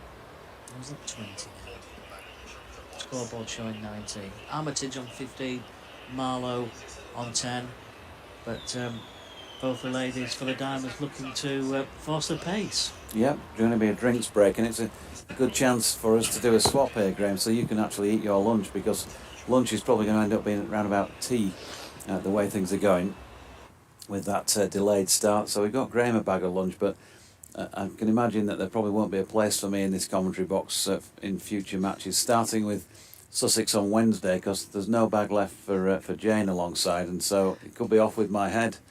I didn't Not mean at it, Mum, all. honest, Mum. Not at all. I'm not really that selfish, Mum. No, you're fine, honestly. So we're trying to find some food for you. I've been having words. I can't believe how rapidly the weather changes in England. You know, I know it's a very topical thing, but, you know, I arrived at the ground this morning thinking, I wonder if we'll get a game in at all. The ground staff are fantastic, absolutely amazing. So I knew that if we were going to play anywhere in the country, it'd be here, because I knew that the ground staff would work their socks off. And now it's bright blue and the sun's shining, and all's well with the world. We've got a cut-off time of 3:18, so we've got roughly an hour to bowl 18 overs. I'm just wondering, even in the women's game, that's quite steep, I think.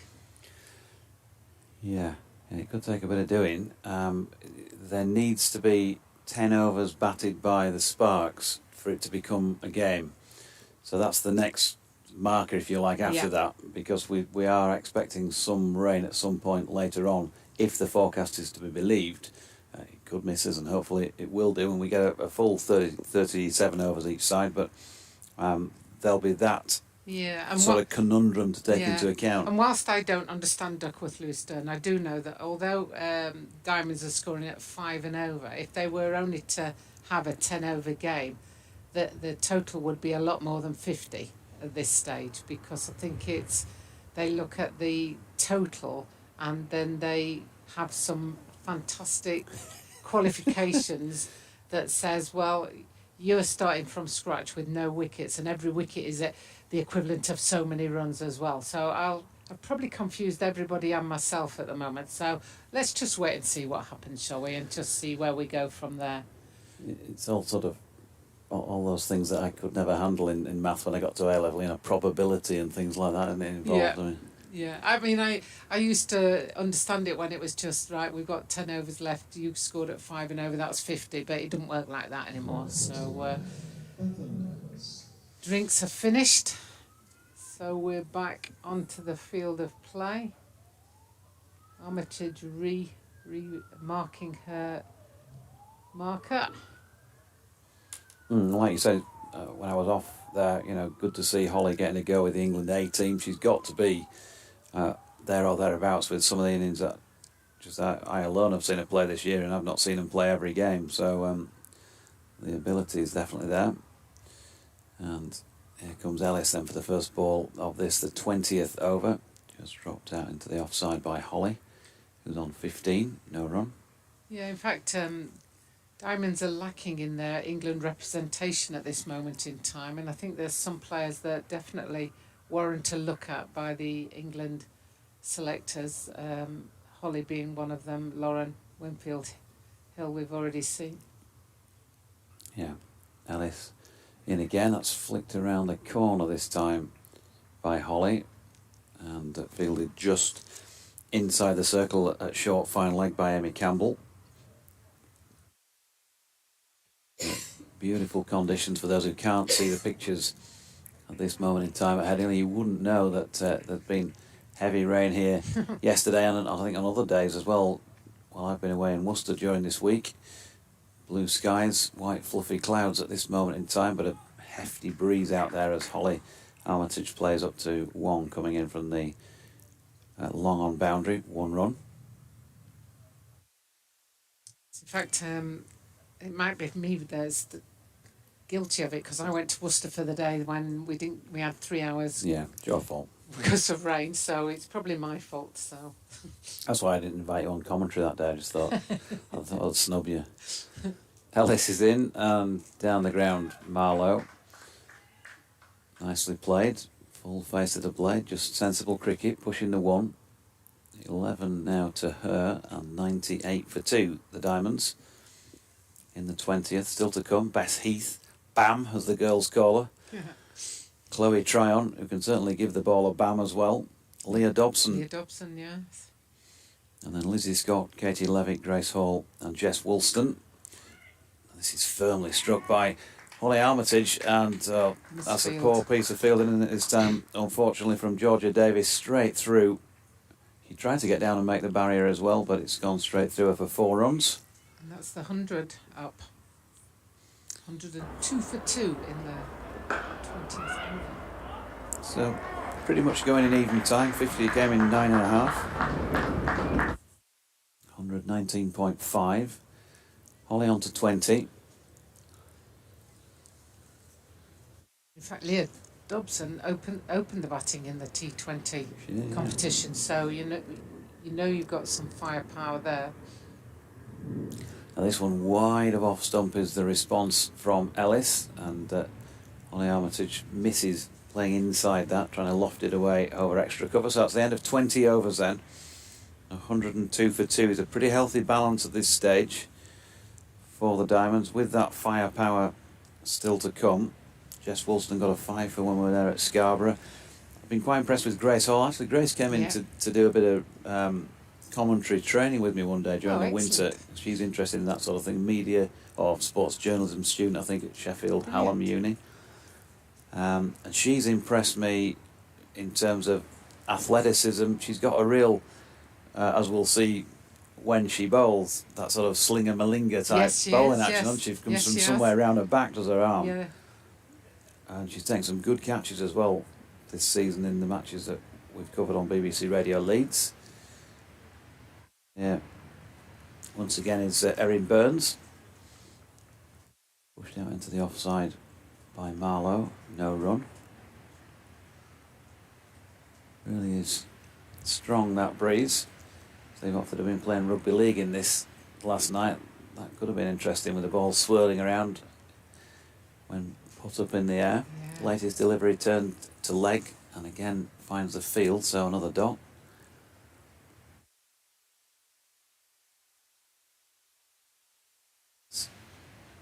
Alice again, Nicely flicked off the legs this time by Emma Marlowe. Not quite going to have the legs to make it to the boundary through square, but they're back for 2. But it's pretty soft right at the far end of the ground, Jane, because the shadow cast by the Howard stand, albeit not huge at this moment in time, just means that the very far end, the last few yards of the pitch, be a little bit softer than elsewhere. Well, also, you know, we've had 2 piles of sawdust, and they're slowly dissipating, and nobody's used any of it, and that's because the wind keeps dispersing it. Another dot, and in she comes again. And Emma Marlowe this time watching it all the way onto the bat and pushes it to long on for another comfortably taken single. She's on to 14. They've put on 22 this pair since that most recent wicket fell the last ball of the 15th over. So 22 in 6 overs. Suggests they've been just a little bit on the watchful side. Slight change in the field. Yeah, I think the bowling's tightened up. You know, you've got a real experienced bowler now in Burns as she comes in. She just had Amy Campbell move a little bit squarer, deep backward.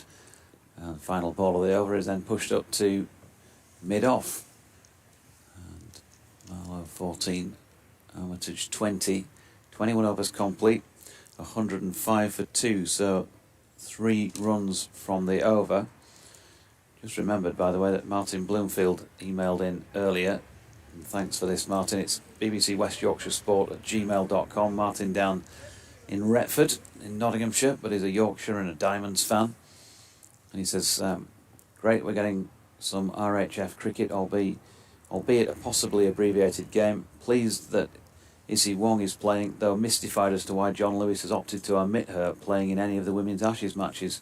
I appear to be not alone in this, as both Charlotte Edwards, known by the Aussies as the Queen of England, and Lydia Greenway also recently expressed their surprise. Here's Burns, Ellis I should say, bowling from the Kirkstall lane end. First ball is driven up to Wong at long on for 1 run. He goes on, at the risk of appearing like a dog with a bone, you may recall my several pleas for Katie Levick to acquire some international recognition, and I remain optimistic for such an eventuality. It's pleasing to note that both Holly Armitage and Bess Heath both featured recently in the A squads. This ball is just a bit leg side-ish. It's been missed because the umpire's signalling a wide, and that is going to be 4 wides. So a few bonus runs for the Diamonds. Just back with Martin's email. So pleasing to note both Holly and Bess are recently in the England A squads, providing at least the scouts do know there is a level of talent represented north of the Watford Gap! Exclamation mark. In my opinion, further northern talent is demonstrated by Ellie Threlkeld, who's must surely succeed Amy Jones when the time arrives.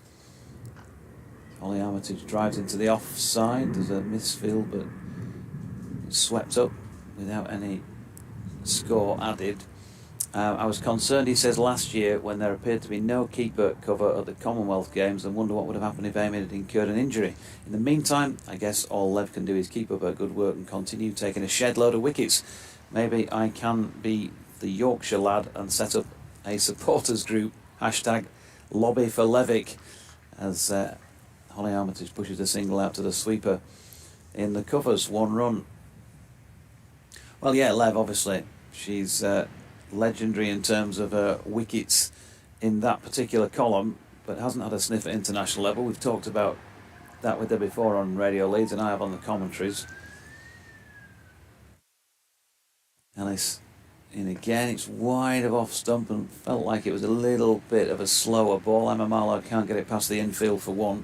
Yeah, I think Kate is unlucky, and probably unlucky because Sophie Eccleston came on the scene as a left arm spinner. I know that's completely different to a leg spinner, but they often only play 1 spinner, and that would be Sophie Eccleston, who would give such control, and she's a youngster as well, as that's flicked out to the leg side. But Katie Levick is invaluable for the Diamonds, so I for one am glad that she is here on a regular basis, because she she's worth her weight in gold dust.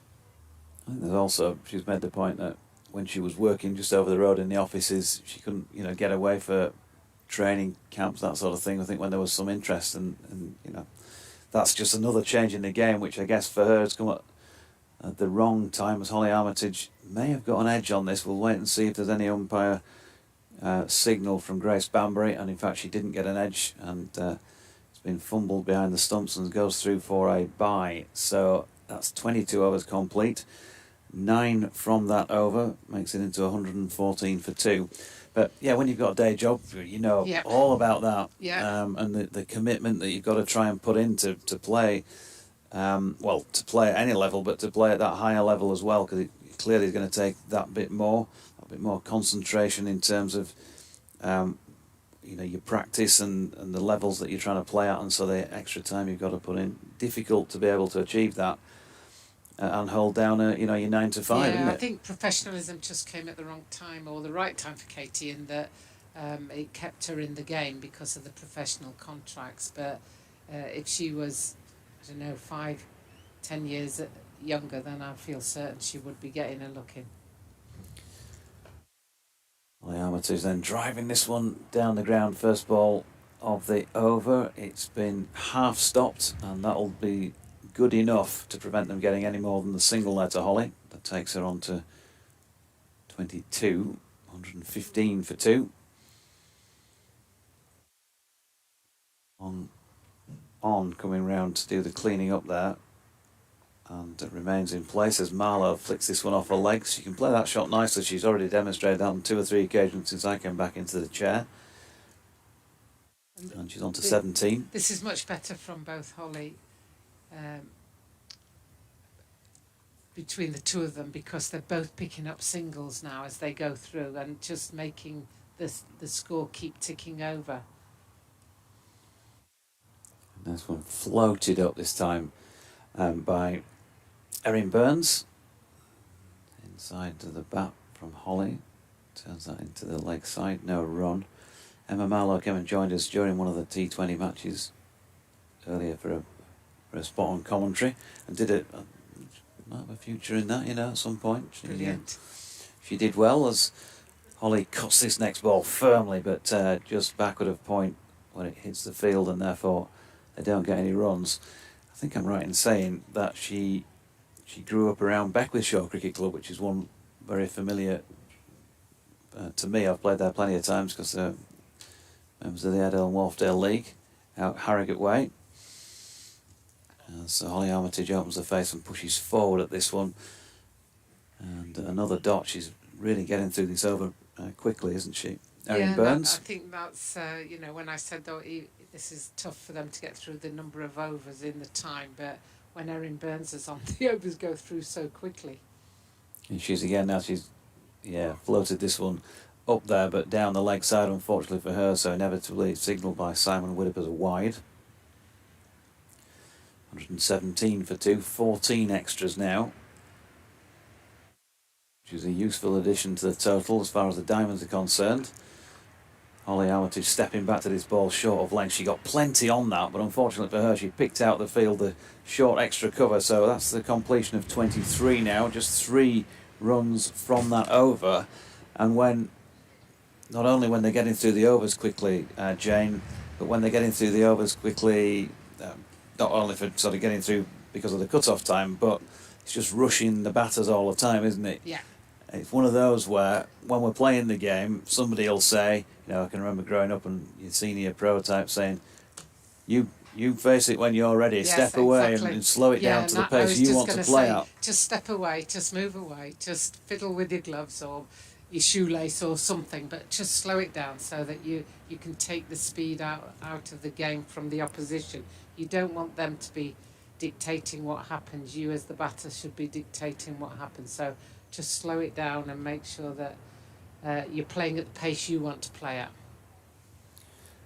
So it's going to be Beth Ellis to continue with her right arm medium pace from the Kirkstall lane end. Floats that first delivery up there. Marlowe strikes it well through extra cover and will pick up a single. Erin Burns round to do the fielding. Yeah, tie a shoelace, just do a bit of gardening, whatever it is, sweep something off the pitch. But it just gives you that moment as the batter to breathe and think, well, okay, they've just rushed 3 or 4 onto me there. Yeah.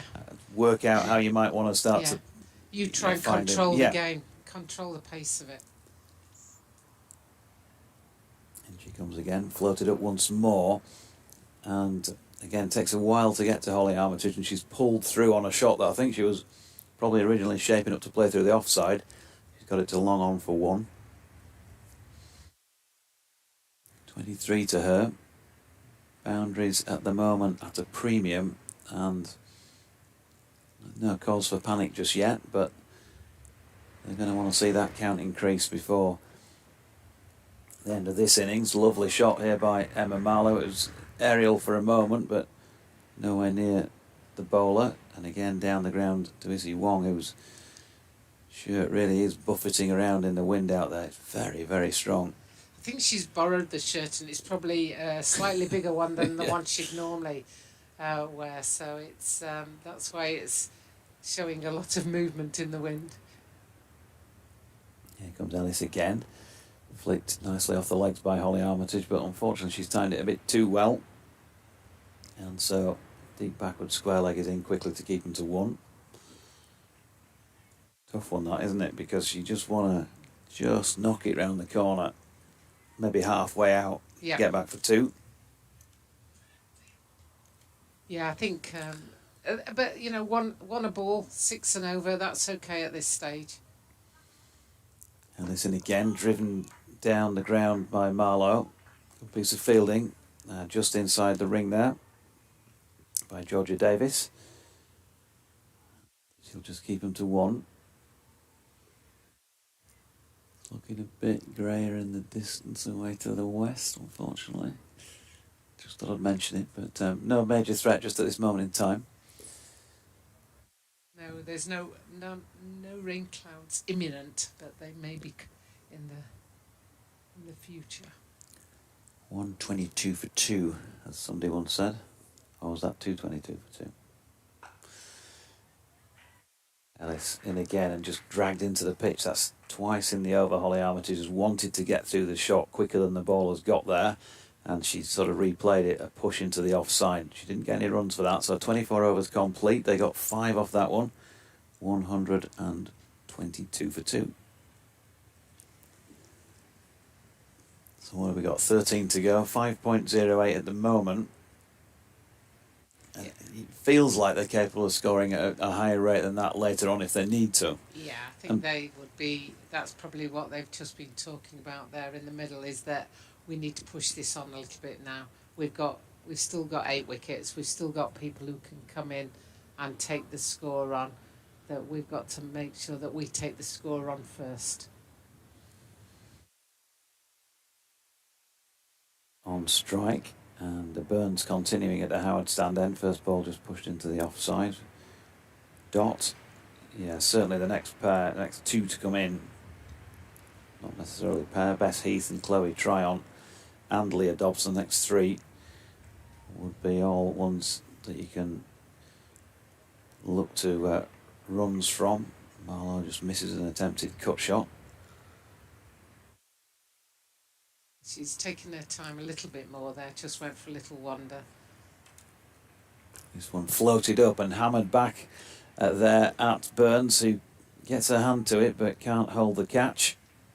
And I think that's the thing, you know, if you're going to hit it, then really make sure that you follow through, which she did there, and as a result, it was too quick onto Burns, and she couldn't get her hands completely behind it and just almost pushed it over the bar. Yeah, struck it pretty well. Emma Marlowe, she got a run for it. Holly Armitage doesn't for this next shot, which is straight to mid-off. A long on, still out. Mid-off up inside the circle as a cover sweeper. Both Cow Corner and Square Leg are out on the boundary edge, and Holly Armitage looking to be inventive here. First real time we've seen her try something a bit different. And she's played a nice, well, reverse paddle really round to what originally was third man. picked up 2. Yeah, I mean, she's tried to go orthodox earlier and she just keeps finding the field. So I think she recognised there's quite a big gap behind the keeper, so she was trying to exploit the space there. One to go in the 25th.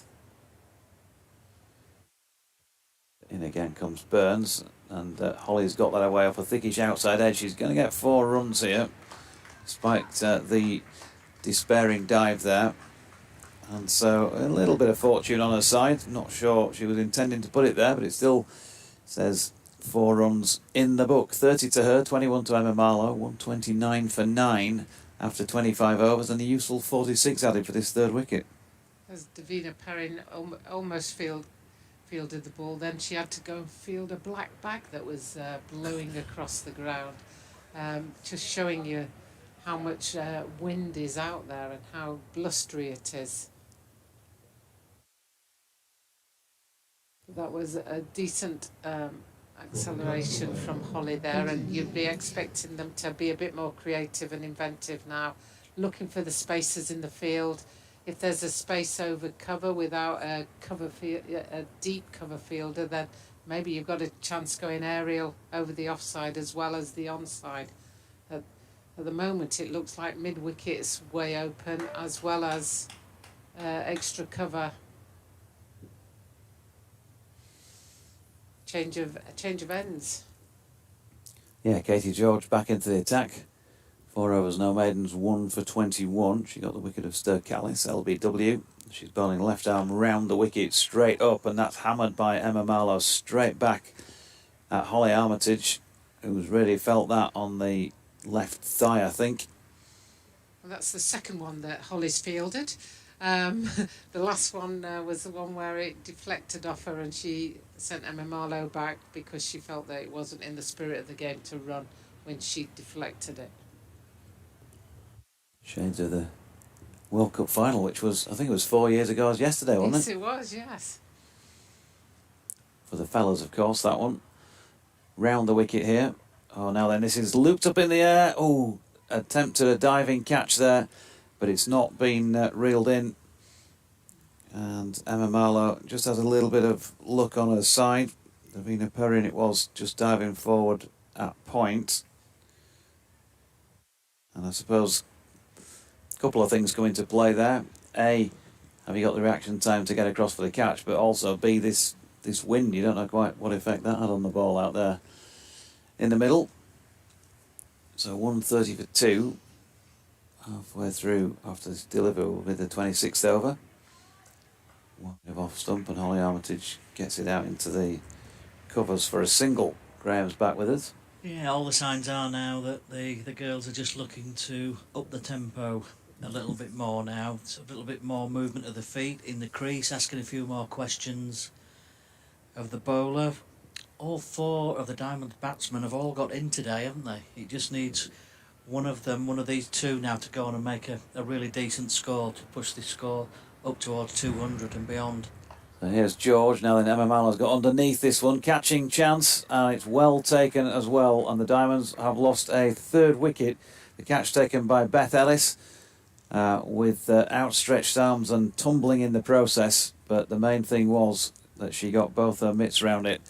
And the Central Sparks have taken a 3rd Diamonds wicket. Then 131 for 3. Marlowe gone, caught Ellis, bowled George for 22 from 38 deliveries.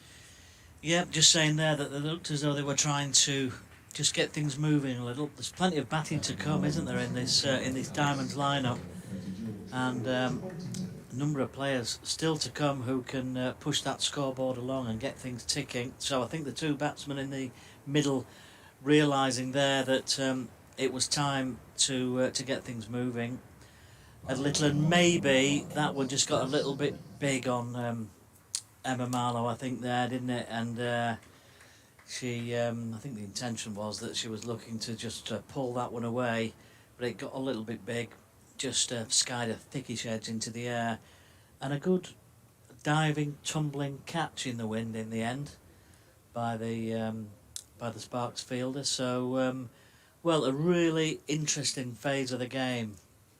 Now, new batter at the crease, and there's probably a little bit of emphasis now on Holly Armitage, isn't there, to try and see this one through almost and try and keep her wicket intact and try and stick it through to the end for a good, 60 or 70, something like that. Yeah, well, she's capable of scoring a good rate if she stays in that long, and you'd expect her to have a good score if she does. And Bess Heath has just walked out to the middle, 21 years of age. We've just been talking about her in terms of England A, having played against the Australia A side where she made 26, 3 and 41.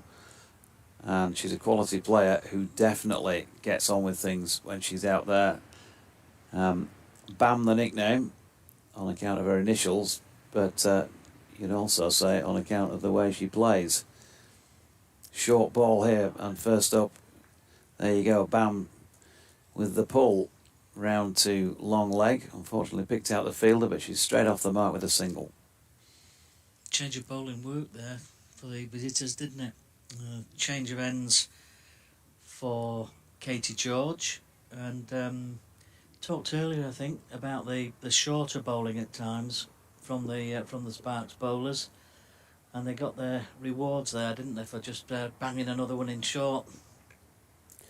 So Holly Armitage back on strike, left arm round the wicket here for Katie George, and that is dropped into the leg side to complete that 26th over then. So 7 runs coming from it already, just a little upping of the ante. That previous partnership, by the way, for the 3rd wicket was worth 48 runs, and so much made in cricket about batting in partnerships. Well, all 3 have been worth something. 60 for the 1st wicket, 23 for the 2nd and 48 for the 3rd. That 3rd wicket partnership coming in 10 overs and 4 balls. So again, not so far short of 5 and over. It's been pretty even, hasn't it, in that respect, throughout for the Diamonds. It has. It's been slightly higher than what it is now. But as you say, pretty much constant all the way through the innings at 5 or just above. It's whether they can go on and just lift that now, isn't it, in these final few overs. I guess that's going to be the key to potentially the outcome of the game. If you get 11 overs out of this pair, if they go through unbroken, then you're looking at, you'd have said, probably more like 7s and 8s, something like that. So 200, just over 200 is very much on if they are together come the end.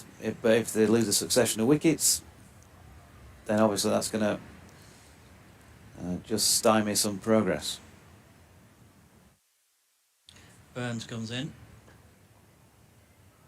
She's bowled really well, Burns, actually, hasn't she, from that far end. 5 overs, no wicket for 19 so far. No wickets in the wicket column for her, but generally speaking has bowled really tidily as the Diamonds go through for a quick single. Batting maybe will get slightly easier later on, dependent upon the weather conditions. Yeah, it's a possibility. I mean, it's so blustery out there, isn't it, that although we did have a lot of moisture around here yesterday, the wicket ends, for example, are looking pretty light, aren't they? They're not looking as dark as they might otherwise do. Great single there. Armitage just pushes that one out into the offside, and they get through for a really well scampered single. Another one added to the total. Every one of them valuable as the Diamonds look to break this 2-game losing sequence, hopefully here today. Off spin of Burns again. Well pitched up, well flighted, driven into the offside, fielded extra cover, and there's no run. Tight offside field, 4 in the circle.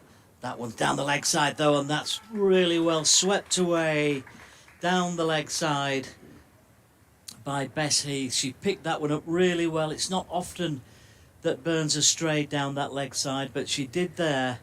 And, well done, Bess Heath, early on in her innings, picking up that line and sweeping it away off the meat of the bat through for 4 behind square on the leg side. Yeah, it's a wide if she leaves it there, Graham, isn't it? But she decided to play at it, and she got value for that. Fielder now moves to in that 45-degree kind of position on the leg side behind squares. That one's pushed out onto the offside, and there's no run. Holly Armitage on 32. Beth Heath new to the crease on 6, 138 for 3. As Burns comes in again, a little bit shorter outside off stump, but she's a little bit cramped for room, tries to make some space to cut that away through the offside, doesn't hit it cleanly, finds a fielder, and that is the end of another decent over. Just that one poor ball, in all honesty, there down the leg side. Well picked up for a boundary, 138 for 3. Yep, so 27 complete, and therefore 60 balls to come, or 60 legitimate deliveries. And we're going to see then if this Diamond side can accelerate with this pair out there in the middle. Bess Heath, quick scoring. She's on 6 at the minute. And Holly Armitage is certainly capable of upping the ante as well. Is on 32. Captain's responsibility. Takes that very seriously as well. Katie George about to start a new over then from the Kirkstall Lane end. Round the wicket again with that left arm. Well pitched up again, driven towards extra cover. There's a shy at the stumps at the bowler's end. No run. Katie George now into her 6th over. I think we said that 3 bowlers can bowl 7, didn't we, in this 37 over contest. So this will be her penultimate over in what's been a really good spell. 2 for 24 from 5 before this one. She runs away from us again, past the umpire, over pitch this time, but it's just hit low on the bat from Holly Armitage, and full toss, couldn't quite take advantage, and just pushes that up towards mid-on, and there's no run. Yeah, she'd be disappointed, I think, there, Holly. She had an opportunity to put that pretty much wherever she fancied in the leg side, but sort of fell over it a little bit. There's some discussions about a potential change to the field, but I think the Sparks are going to stick with it as they are. As George comes in round the wicket again. Short ball this time. There's an attempted pull. Straight through to the keeper. No run. Yeah, you feel that any sort of connection there would have been runs of some description.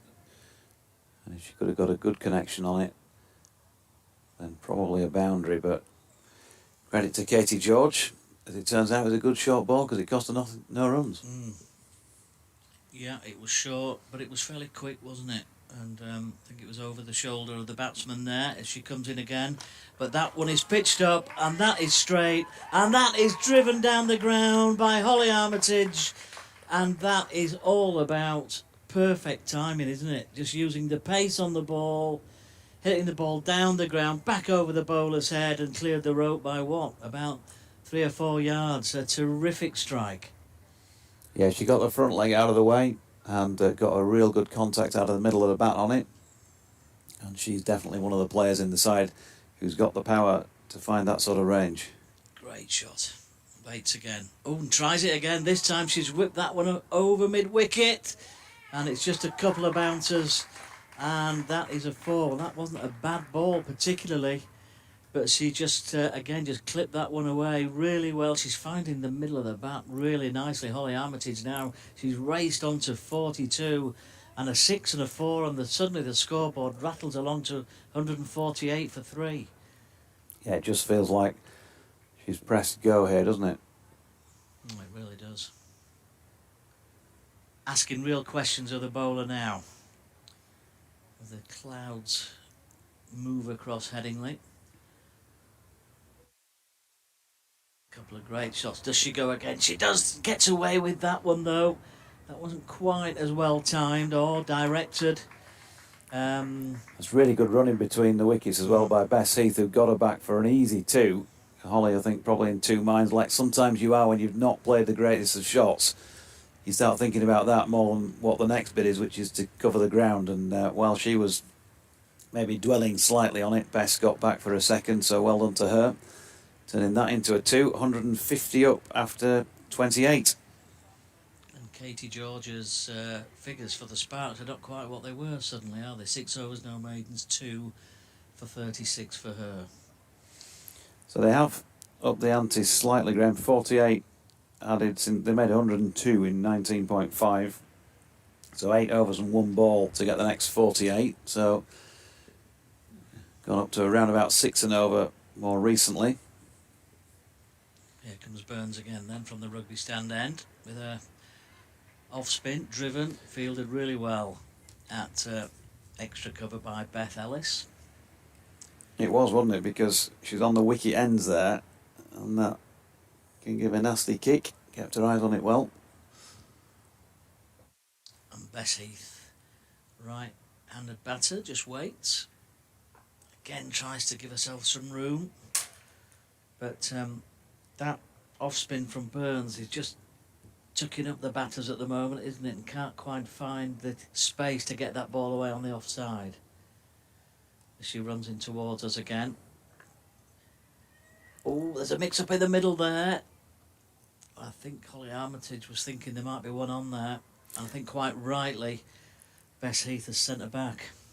Yeah, unfortunately the throw came into the wicket-keeper's end, which was the wrong end, wasn't it? Holly would have been struggling, I think, if there had been a decent throw with anybody behind the stumps at the bowler's end. So Heath waits again. This time she does pierce the infield with a square cut, but there's a cover point fielder on the boundary, and they get through for a single, and Heath moves on to 7. 151 for 3 in this, the 29th over of the allocation of 37 in this reduced over game. Burns comes in fairly straight run up into the crease, clipped off her legs by Armitage just behind square on the leg side there, and they get through for another single. So again, just keeping that scoreboard moving with the signals, with the singles. We saw the boundaries in the last over. It's the singles here that they're trying to pick up now. Ooh, and that's a real, completely lost the shape there, Heath, didn't she, as she tried to just hack that one away, and succeeded in just pulling it in front of square on the leg side for a single. Yeah, as you say, lost the shape. She was really trying to haul that one away somewhere downtown, I think, the way she played it. If there's one criticism I'd have of Bess watching her play in the games I've seen her in this year, and obviously that's not every single match, but that she's clearly a very clean striker of the ball and all of that, and just in 1 or 2 innings she's got a little bit carried away with 2 or 3 quick boundaries and then try to play another shot when maybe that next ball doesn't always necessarily dictate it. And I think that's probably something that she can add to her game as she goes on, because clearly there's interest in her at international level, and you can totally get that from having seen her play. But maybe that's just that extra little layer, is knowing, yeah, we know you can hit the accelerator, but also just when to rein that in now and again and then kick on again. So it's Issy Wong back into the attack here from the Kirkstall Lane end. Oh, beautiful effort that from Bess Heath. She got a full toss, and when we sort of say that you can pick anywhere on the ground to hit that, so often players, they get a bit carried away, they might cloth it, but she just helped it on its way. Lovely pivot, and that's 6 runs down through long leg. Well, that was a class shot, wasn't it? Just using the pace on the ball. That's such a big part of accelerating late on in an innings, isn't it? Is to be able to not necessarily thrash at everything, but just continue to use the pace of the ball. Brilliant shot. Bit of in swing on this one. Again, she's over pitching. It's a low full toss. So clearly they're not the worst deliveries when you're bowling them in that sort of line. They're not as good when you're bowling them down leg stump as we saw with the previous delivery. So the 6 put Bess Heath onto 14, that latest ball a dot. 159 for 3. The overall run rate now going up towards 5.5, and she's let go another loose delivery here as Wong, and that has been pulled around to cow corner. I think it's going to be given as a no ball, and is, by Grace Banbury. Is he not happy with that? She wasn't happy with the wide that was given earlier on either, and certainly her body language showed that, because she stalled at the end of her follow through. This time she's halfway back, and she's not too chuffed with the umpire's decision, but it's going to be another free hit. Both of those have come, I think I'm right in saying, from Izzy Wong deliveries. Another full toss, pulled away this time by Holly Armitage. There is a fielder out there coming in to do the job, Katie George from Cow Corner. They got through for one, so it ultimately didn't cost a lot of runs. Holly on to 46 now, 162 for 3. Love these free hits, JD. I think I retired too early. I definitely did. I could do every bit of assistance I could have done with any ball that said you can't get out on it. I would have been interested in. Here's Wong again. That's a slower ball, and that's a pretty good slower ball too. Round about leg stump, and Bess Heath, well, credit to her, she didn't get carried away and get underneath that, as you can do with those sort of deliveries. She pushed it sensibly up to long on, 1 run. She has been quite inconsistent today, Izzy Wong, hasn't she? Yeah. In all manner of different ways. You know, line and length, and as you say, a couple of no balls, and she just not looked comfortable bowling in this breeze, I think. She is again. It's wide of off stump. It's lofted off the bottom end of the bat by Holly Armitage. There's a diving attempt, but unable to take the catch. They're back for 2. Girls getting excited down on the bench below. Lots of clapping going on. Double teapot from the bowler. She had to lean and stretch a long way to get bat on that one, didn't she? But she got the bottom of the bat on it, just looped over cover point. A couple more out to the score. They all count. Here's Wong again, over the wicket. Wide of off, some good slower ball this time, and that really is a good slow ball because Holly Armitage has been out there a long time for her 48, and even she was foxed into playing much sooner than the ball arrived at her end of the pitch. But 30 overs complete, 165 for 3. And they're really starting to put pedal to the metal here. You wouldn't have thought, would you, before this match started, that you'd be saying that 5 overs, 1 for 36, one maiden, none for 36, Izzy Wong. She's probably been the weak link in terms of what she's actually produced here for the Sparks. She has. This is the first time I've seen a bowl, I have to say, but she's been really, really inconsistent. The other Sparks bowlers generally have bowled reasonably tidily, but Izzy today, it's not her day. Can't do it every day, JD. No. It's with you. We'll just alternate overs if you like, Graham. So. Yep, another great shot there. Over the top.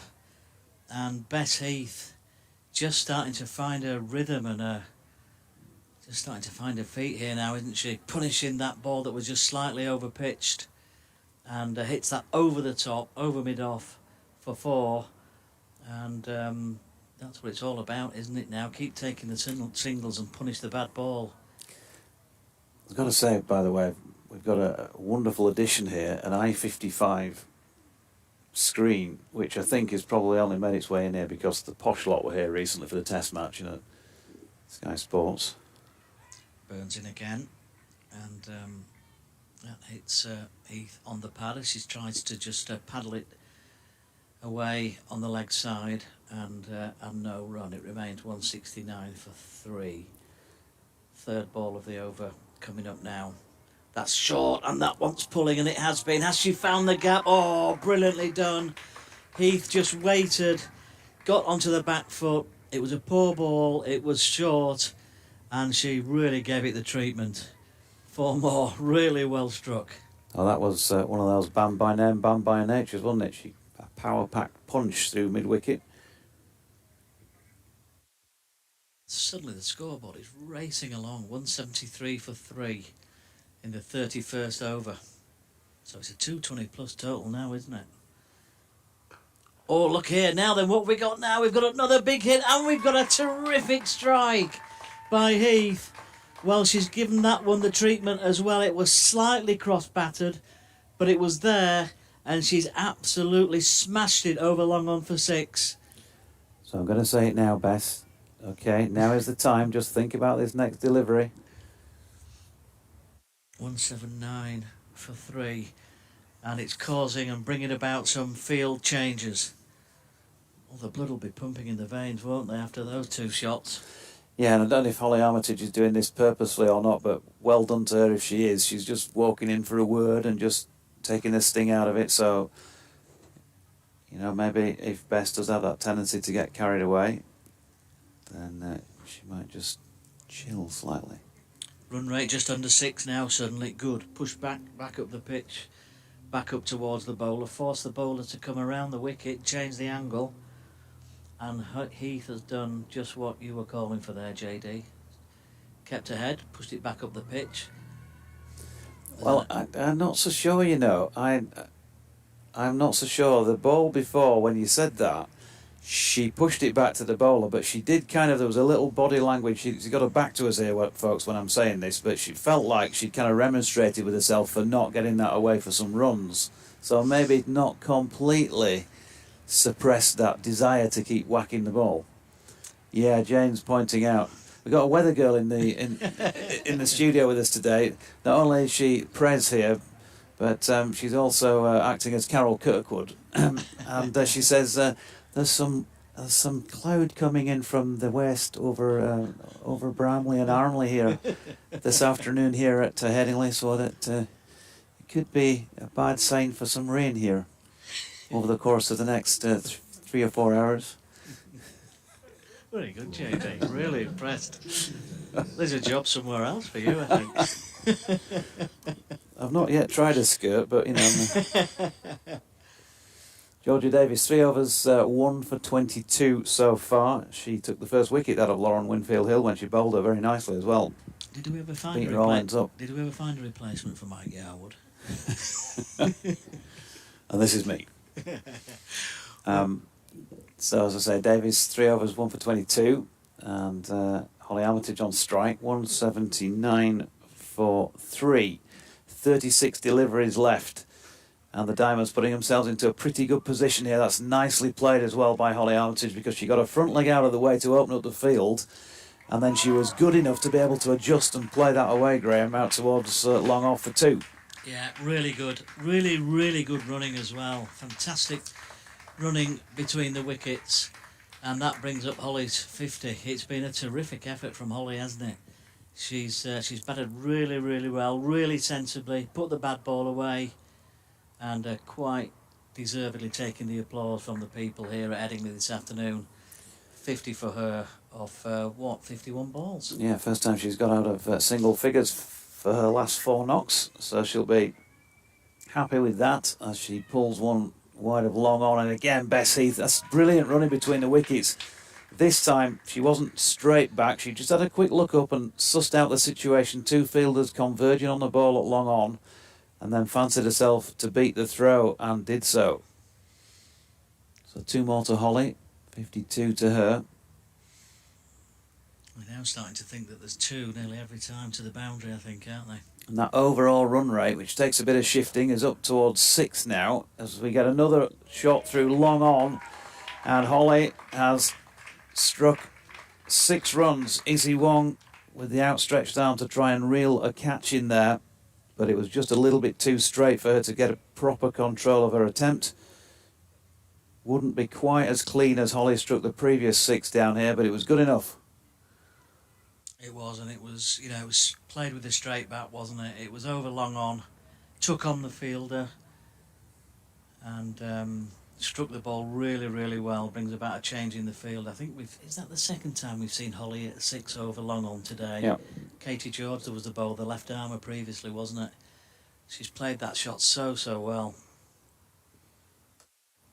And we've got long on and long off out, as well as cow corner and deep backward square. Those are the 4 fielders outside the circle, but I don't think any of them are going to be coming into play here, because that's not the best of deliveries this time from Georgia Davis, and it's been hammered away in front of square on the leg side for 4 more to Holly Armitage, 62 to her. She's got a problem here as Georgia Davis, because wherever she's landing at the moment, Holly Armitage is after her, and this is one of those overs where the pressure really is on the bowler big time. She's back on her mark now, thinking, where am I going to put this next one, isn't she? It's there's some consultation with the skipper out there in the middle now. They're trying to work out a strategy for this next ball. and she's going to come over the wicket. But Holly on the charge, and the Diamonds won 9-3 for 3.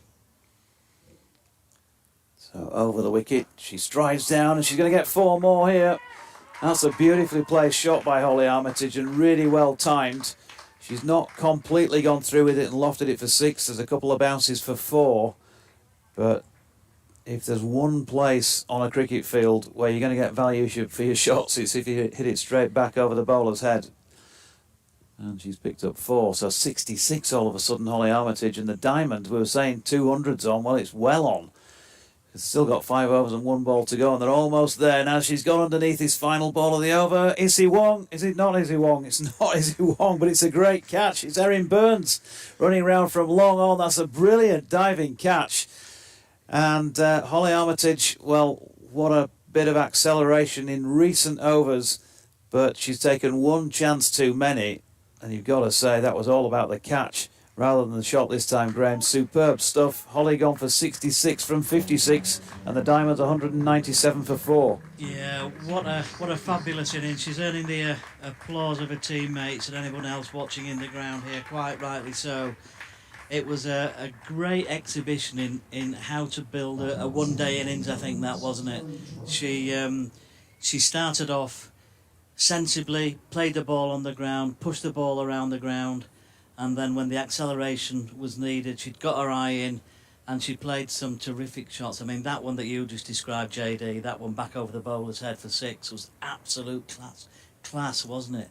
You know, in any form of the game, ladies, men, any level, it was absolute class. So a great innings, great to see, and it's put the Diamonds now in a really terrific position. So can Emma Heath, can she keep that momentum going?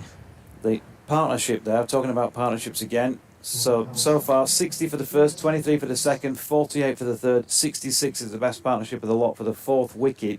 That came in, he said, trying to do a quick mathematical calculation, 38 balls, 66 runs. So they really have kicked on here, the Diamonds.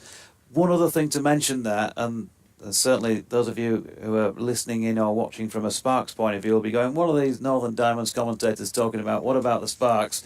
Well, we've just been saying that Georgia Davis was under pressure there in that over, and ultimately she's come out with a wicket. So she's gone for a few, but full credit to her. Not only was it a great catch, but she came up with a wicket in the end. 4 overs, 2 for 40, and credit to her for that. And that's the way to stop the flow of the runs, isn't it? Keep taking wickets. Sure is. Back with you for this one. Diamonds on top though here, over number 33 from the rugby stand end, and starts with a wide ball down the leg side.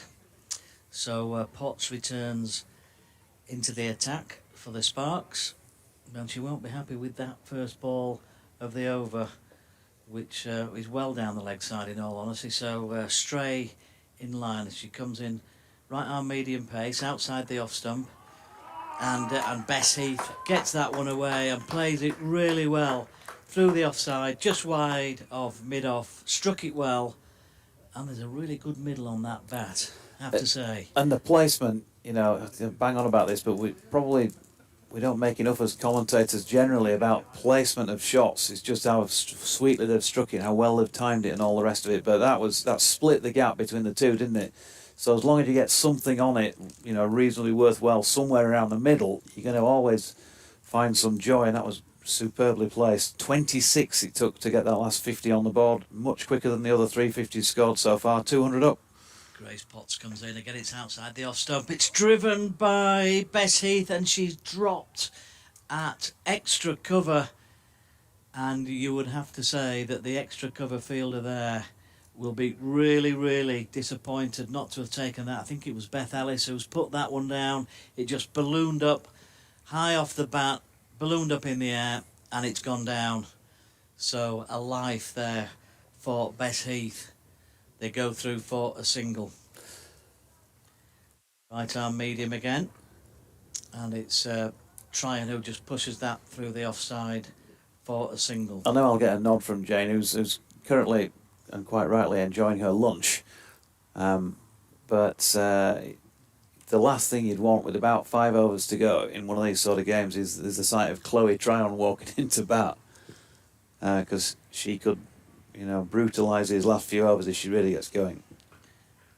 Heath again, just pulls that, not pull, she just square cuts that one, but it's not square, it's more through extra, and she got the back foot across, pushed it through that offside, and it's gone through for 4. Yeah, Davina Perrin, the fielder, she's unlucky there. You've got to feel for her because she made a really good attempt to get round to it. She dived and probably kept it in at the first attempt, but just the curve on the boundary rope meant that the angle she knocked it at, it just caught it, so unlucky. Heath again with another boundary onto 39 quickly, really quickly. 208 for 4, 33rd over. Potts comes in again then. Heath waits. That one's short. Rocks onto the back foot, that pulls that one away onto the leg side. Katie George out there doing the fielding. They come through for a single. Maybe didn't quite make as much of that as she could have done. No, I think she, if she'd have timed that properly, that would have raced away for 4, wouldn't it? Just a few yards either side, but didn't quite get hold of it. These dark clouds looking really menacing now as Potts comes in. Ooh, that's a wide ball outside the off stump, is it? I think the umpire's been kind to the bowler there. There was a throw of the bat outside the off stump. It's gone through to the keeper for no run. That's the end of the over. 33 bowled, 209 for 4. So the last 3 overs, over number 31 went for 14, over number 32 went for 18, and that 33rd over has just gone for 12. So you can really see there, we've been talking about that even round about 5 and over, give or take, for a long time in this innings, but because they've kept it together really well and lost few wickets in a large portion of this innings, they've set things up for these ball strikers to come in late on and really do a tremendous job. Katie George then is going to come back on at the Kirkstall Lane end. She's got 6 overs against her name so far, 2 for 36, and although she's suffered a little bit, she's obviously coming in at just slightly below the rate, and she's picked up a couple of wickets, and they love to pick up the wicket of Bess Heath here with the Central Sparks. Round the wicket then, left arm. First ball though is hammered away back between bowler and mid-off, who was up inside the circle. Tremendous blow once again from Bess Heath, who's already on to 44. And 26 balls. Yeah, super stuff. And one thing you can't do at the moment is over pitch and bowl a full toss to Beth with her eye in now. Runs flowing from her bat. Where does she bowl next? Let's find out. Oh, there you go. Pressure on the bowler has dragged it down the leg side, so she's going to have to bowl another legitimate delivery to get through the over, and that's given the Diamonds another single. The one slight negative, and I'm not going to moan about this, but this massive screen we've got next to us, which is fantastic, and please don't remove it. It just means I've got to lean really far forward to see on the board away to my left on the northeast stand how many balls have faced, because it doesn't show that display on the other side of the field. Now then, we might not be far away from some rain here, as Heath, well, she's playing too soon on that, so well bowled there, Katie George, and Bess Heath trying to drag that one away into the leg side and can't get it away. And now Katie George running back to her mark. Cut-off time 3:23, 3.4 overs remaining, and we're at 3:16 at the moment. They're struggling to get through these, I can tell you. And in she comes, and Heath, oh, she's pushed that one back at her, and it drops just short. But it feels like storm conditions, doesn't it, at the moment? Dear me, it's just like being in the movies. We could be in, what is it, Wizard of Oz, with that storm going on in the at the start of the film. The pile of sawdust at this end has just blown away. Heath then on 44, 214 for 4. She's got another delivery down the leg side. Something's on that, either pad or bat. Let's wait. It's leg byes, 4 of them. They all count. But the bowler now really doesn't know where to bowl it, does she? I think she's tried pretty much everything. I'd expect a short ball, I think, next one. Just lost our line somehow. That's on the audio service, so don't worry if you're watching the stream. I know you can still hear us with the other connections that we've got. Hopefully back on the BBC Sport website and app. That's levered away into the onside once again by Bess Heath. Not the best of deliveries, you'd have to say, from George, but again, Graham, just the way she's kind of opened up that onside by the shifting of the body weight, and bang. Yeah, absolutely. Got the front foot out of the way. Again, a good piece of bat onto that one, and worked it away through that leg side. You see, in our day, I can include all three of us in this. In our day playing, it would have been somebody in the field that had been saying, that's a slog, wouldn't they? And they'd have been deriding us for that. But the joy of the modern game is that that's a proper shot. And she played it well. And she's got another one away here to mid-off. And quick between the wickets as well, makes it down to the non-striking end. So 49 to Bess Heath at the end of that over. 223 for 4. She'll keep the strike. And there are 3 overs to go. Bearing in mind the weather conditions, bearing in mind the green tinge on the wicket, being asked to bat first, potentially, was never going to be straightforward.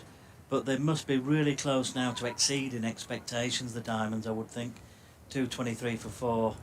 And let's just hope that this weather doesn't intervene, because we've potentially got a great game of cricket here. In fact, the umpires now are just removing the bails, the stumps are coming out, and they decide that it's time to get the covers on before the really heavy rain starts to create more of an impact out there in the middle.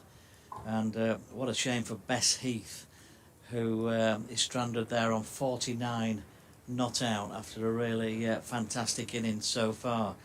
So it looks as though, JD, we've got, sadly, another break in proceedings. Yep, disappointing. So just going through that acceleration that I was talking about, while we've got a moment or two to consider it, you might have to go through the mental maths with me here, I'm afraid, folks. But as I work it out, so over number 28 went for 12 runs. That was the first real sort of appreciable step up on things. 29, just the 3. And then they've gone 12 runs in the 30th over, 14 in the 31st, 18 in the 32nd, another 12 in the 33rd, and another 14 in the 34th over. So 1, 2, 3, 4, 5, 6 out of 7 overs went for at least a dozen. Some of them 14 and 18. That's a massive step up, isn't it? And I think, as I was saying before, you can only really lay credit at the door of the likes of Lauren Winfield Hill, Stir Callis and Holly and Emma Marlowe, the first 3 or 4 who were putting away the bad ball but not doing anything stupid. Mm-hmm. They laid a really, really solid foundation, knowing that, obviously Holly accelerated herself before she was out, but knowing that the likes of Bess in particular and Chloe Tryon, we've not really seen our chance to properly get in yet, could really pedal to the metal in the closing stages, and we hope that we've got 3 more overs of it before it's too late. Yeah, it's classic one-day cricket, isn't it? You know, in a way, you know, your top 3, 4 lay a solid foundation, but you need to have confidence that you've got players coming in the middle order that can produce the sort of acceleration that we've seen today. Bess Heath has struck the ball so well. Been really impressed with her. 49 from 31 balls. 7 4s and 2 6s. So, you know, terrific acceleration, and it's put the Diamonds in a fantastic position. Yeah, Holly Armitage 7 4s and 2 6s herself, joining her 66, which came from 56 deliveries as well. And there's been a partnership of sorts for every wicket. 26 added so far in quick time for this 5th wicket. Anybody just joining us, well, if you're watching, you'll see the covers are back on again at the moment. We've had a delayed start here. We also had 14 minutes of interruptions during this Diamonds innings because of rain earlier, and that meant a reduction of 39 overs a side to 37 overs a side. And the other point, if you like, to make on the weather is that there needs to be 10 overs batted by the team batting second, the Central Sparks, to constitute a game. We'll probably, it's almost inevitable that Duckworth Lewis is going to come into this. We're not quite sure to what extent so far, But the fact that the Diamonds have got 6.56 per over against their name at this stage has got to be kind of all power to their elbows. I know the Sparks are going to know what they need when they go out there, but as I think Jane and yourself have both pointed out, scoreboard pressure from minute one. If the Diamonds can take wickets, then they're clearly going to give themselves a greater opportunity every single time they manage to do that. So there's that pressure not only of knowing what you need for the Sparks when they get out there. We've got some quality players in the ranks and they may well be capable of doing it, but also every time you lose a wicket, it just cranks up that pressure that little bit more, and you never quite know when you're going to come off. And it is a conundrum. It's a shame that rain affects the game as it does, but at least we're grateful that we've seen what we've seen so far. Yeah, absolutely. And it's a really interesting scenario, isn't it? Because, would you rather have runs on the board? Would you rather post a total? Or would you rather know what you need to get? And it's a difficult one to call, I think, isn't it? Because that scoreboard pressure that you talk about makes batsmen make poor decisions at times, doesn't it? So it's a difficult one. I think the difficulty is now here with this rain, with this weather. It's a really sad sight to see the covers coming on, the covers covering the pitch, that is. But now we've seen the tarpaulins coming on as well, and the rain actually is driving down now. So out the west side of Leeds, over the Western Terrace, I can see from where I'm sitting. I mean, it's gone from being fairly clear a while ago, and it's very murky on the horizon. So that suggests we've got more coming, because it is coming in from that way. So we could have a fair old stoppage here. Jane has just kindly got the Duckworth Lewis. I'm going to have to get this app from you, I think, afterwards. Thank you very much. I've not seen that before. So as things stand at the moment, Team 1, i.e. the Diamonds, have played 34 overs and scored 223 runs. Team 2, if they could only play 10 overs, they would need 89 to win from their 10. So immediately, 9 on 9 and over to win the match. You lose a wicket, that'll go up again. We've seen this in the men's game this season with Yorkshire, haven't we? In a couple of matches. The match at Chesterfield, particularly that Sunday afternoon, which was an absolute unmitigated disaster. But they went in, lost a couple of wickets, and there was sort of panic mode straight away, and lost even more. And then, the scoreboard puts it just out of sight before you've even got going. So that'll be something for the Sparks to have to deal with when they get out there. But for the moment, well, there we go. 223 for 4. Super stuff from Bess Heath, who's got 49 to her name from just 31 deliveries so far. Out there with Chloe Tryon. Well, not out there right this moment because of the rain, but has been out there with Chloe Tryon. Partnership worth 26. We'll take a break for the moment, and we'll come back to you when we get news of what's happening in terms of rearrangements here on account of the weather, and of course, hopefully, first and foremost, whether we get any further play, because it's absolutely lashing down at this moment in time at Headingley. So from Graham and Jane and I, we'll just say bye for now, and back with you when we've got any further play.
Welcome back then from Headingley, where Eve Jones and Erin Burns are making their way out to the middle for the Central Sparks, who are responding here to the Northern Diamonds 223 for 4. That lengthy break for rain means that that innings has finished after 34 overs at 223 for 4, but of course further on-offs, as you've probably seen on the stream, mean that overs have been reducing,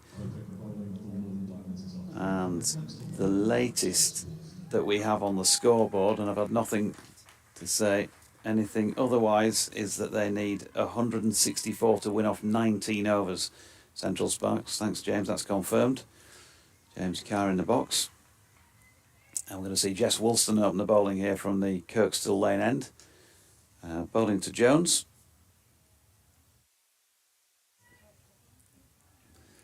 And Graham Colley and myself, Jonathan Doidge, with you for this, as well as Jane Powell. We're just waiting on details of the power play and the bowling restrictions here in terms of number of overs that can be bowled. Jess Woolston, first ball of the innings, is turned into the leg side there by Jones, who's going to get a single to Chloe Tryon. So, what's the thinking then, JD? 164 off 19. Who's in the box seat now? Would you say? I think if it was me out there, I'd probably rather have the runs on the board, because there's just that pressure going at 8.65 and over throughout means you need more than one a ball for a sustained period, and that just puts that pressure on, doesn't it? Got to keep that board ticking all the time. It's going to help, because Woolston has thrown that one well wide outside the white return crease, so another one to the total. Wind continues to be really strong from west to east. Potentially the other way of looking at it is that it's almost a 20 over game, and they need 164 off 19, which is gettable in a T20 game normally. Maybe a little bit of shape in towards the right-handed Burns there, who gets it away into the offside, and they've got through for a single. So 3 so far from 2 legitimate deliveries. Difference for the Sparks now compared to the Diamonds is that they can almost play it like a T20 game from the start, can't they? You know, rather than building steadily and slowly and patiently in the first few overs and build that innings. Already we've seen them, you know, pushing and taking some quick singles with some good running between the wickets. Yeah, they know they've got the 10 wickets to try and get these runs, and they know what they need to get. And you would think with wind having blown throughout the day, I know there's been rain around, but it'll dry up pretty quickly out there, and it might be generally that little bit drier overall than it was this morning.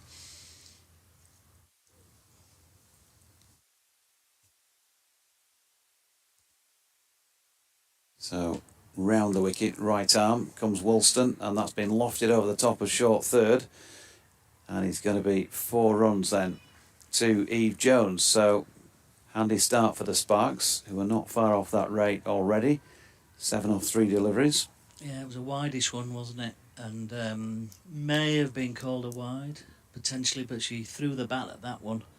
Got a thickish top edge over the fielder at short third man in the circle there, and it ran away for 4. 7 without loss already in the first over. Diamonds will clearly be pressing for some wickets here, because that's going to affect what's required on the DLS front. So they're already in front of the DLS rate, which is set at 3 before that delivery.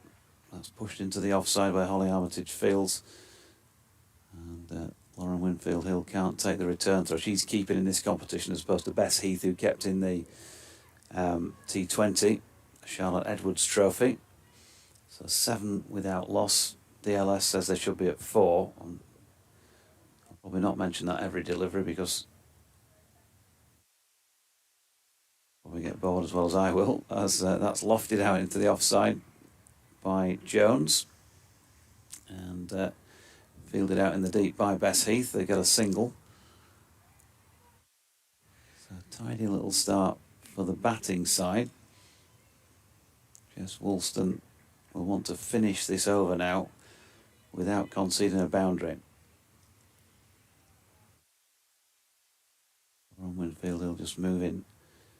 Heath a little bit more central than square. Good delivery from Woolston to complete that over, and again the ball shaping in towards the right-hander, so she's got out of it pretty well in the end. 8 off the over. DLS says that they need 7, so to give you an example of DLS, if they don't lose any wickets from the 10 overs that they must bat to make this a game, they'd need to be at 72 off 10, but that will increase with every wicket that they lose during that period, so it's in the Diamonds' interest to try and pick up wickets as often as they can to ramp up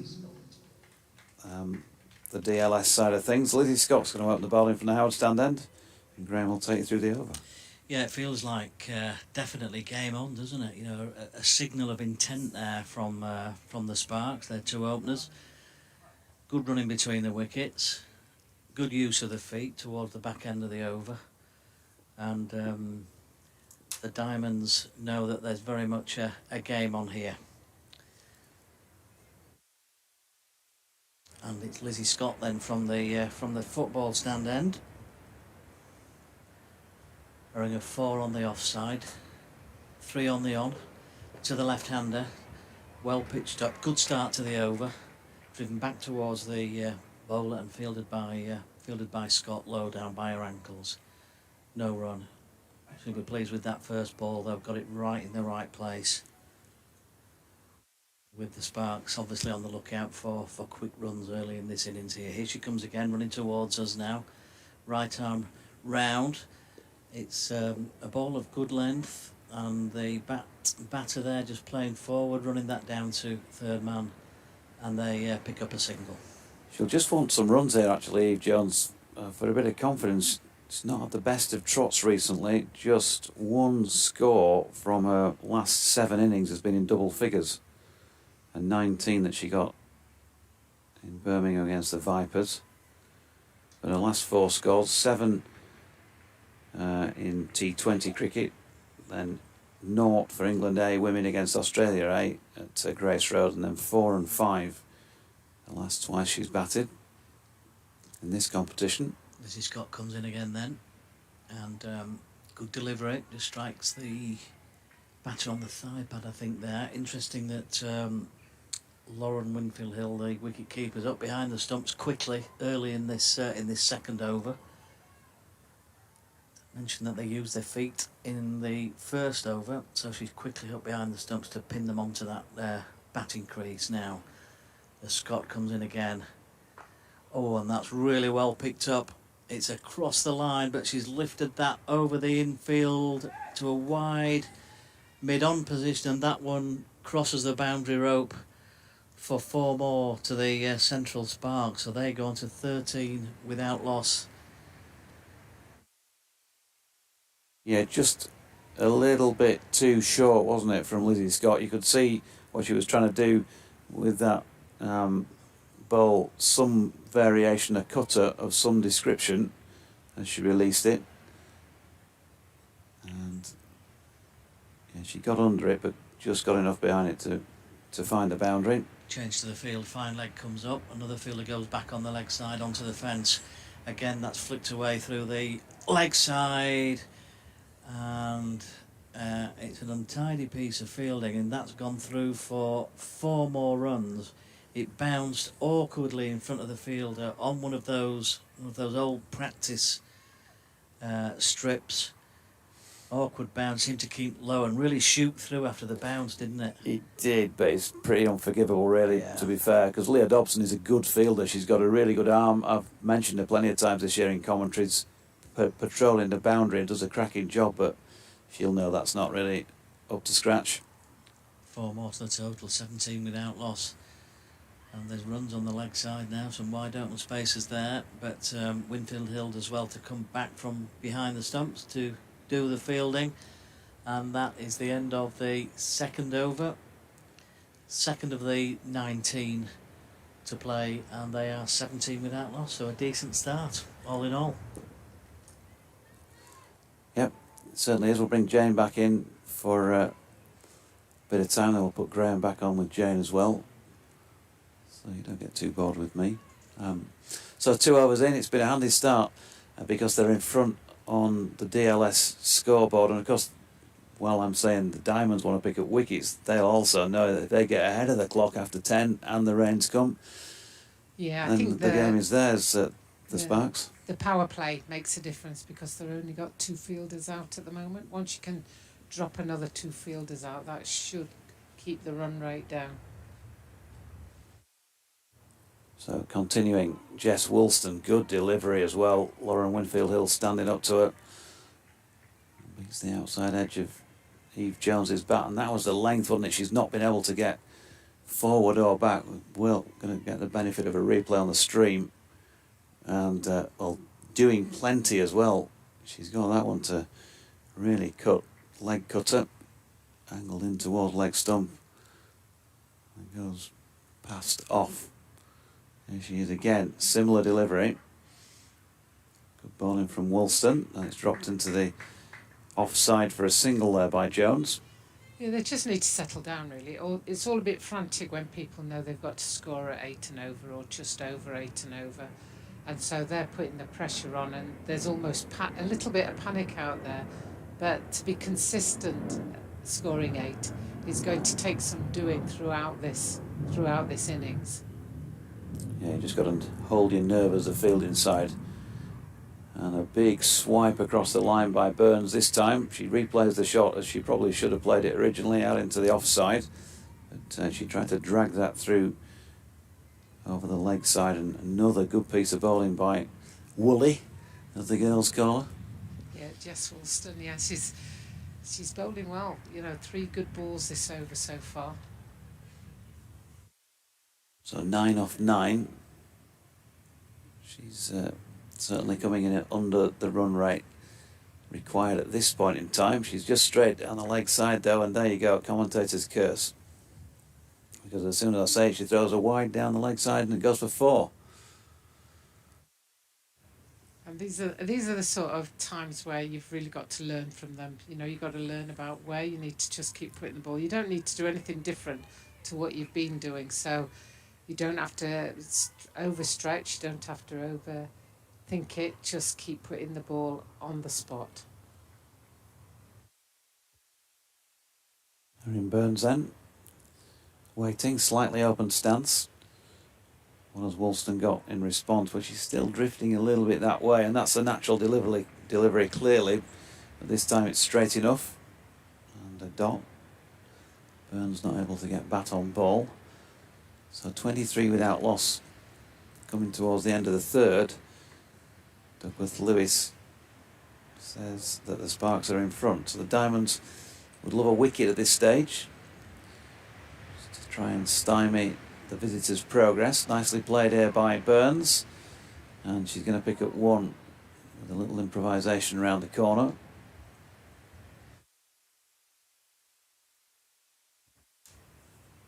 It is scurrying round into positions in the field because, of course, the left-hand, right-hand combination here.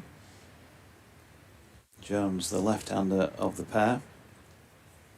And Woolston comes back right arm round the wicket with a bit of drift and some movement off the pitch as well. Nicely placed by Jones into the offside, takes on the field and beats Grace Hall through for the single. So 3 overs complete, 25 without loss. And the DLS says they should be at 20 at this stage. Yeah, and it's interesting DLS, isn't it? Because if you look at the run rate, they're scoring at 8.33 and the required rate is 8.69. And I think that's the side of it that Diamonds have to keep looking at the scoreboard and going, we're okay, there's no need to panic, because it's been quite frantic and there's been wides bowled, 3 misfields. So there's been 8 runs that we've given, that Diamonds have given to Sparks that they didn't need to because of this sort of pressure, and they just need to settle into it, because if they do, then they'll start to realise they've got to keep this pace up all the way through the next 16 overs, and that's going to take some doing. So Lizzie Scott to continue from the Howard stand end. right time round the wicket, but she's straight down the leg side first up, and this is also going to cost 4 more. So just untidy, the Diamonds, in certain little aspects of their play, and it's cost them at least a boundary each time. Some of this is the fact that they've got a left-hander, right-hander out there, so it's these young players have got to quickly readjust their line depending on who's facing. At the moment it's left-handed Eve Jones that's facing, so she needs to be aware of that and keep it outside the left-handers off stump. And she's again, this one, well, it's not outside off stump, it's probably about leg stump, and it's been whipped off the hip by Jones, who's going to pick up 2 round the corner to Bess Heath, who was running round from deep backward square to cut it off. So 11 to Jones, 10 to Burns, 32 without loss after just 19 deliveries. And it's already sort of starting to get to the stage where the Diamonds need a wicket rather than would like one here. Well, Scott got another wide, very badly misdirected wide of off stump there.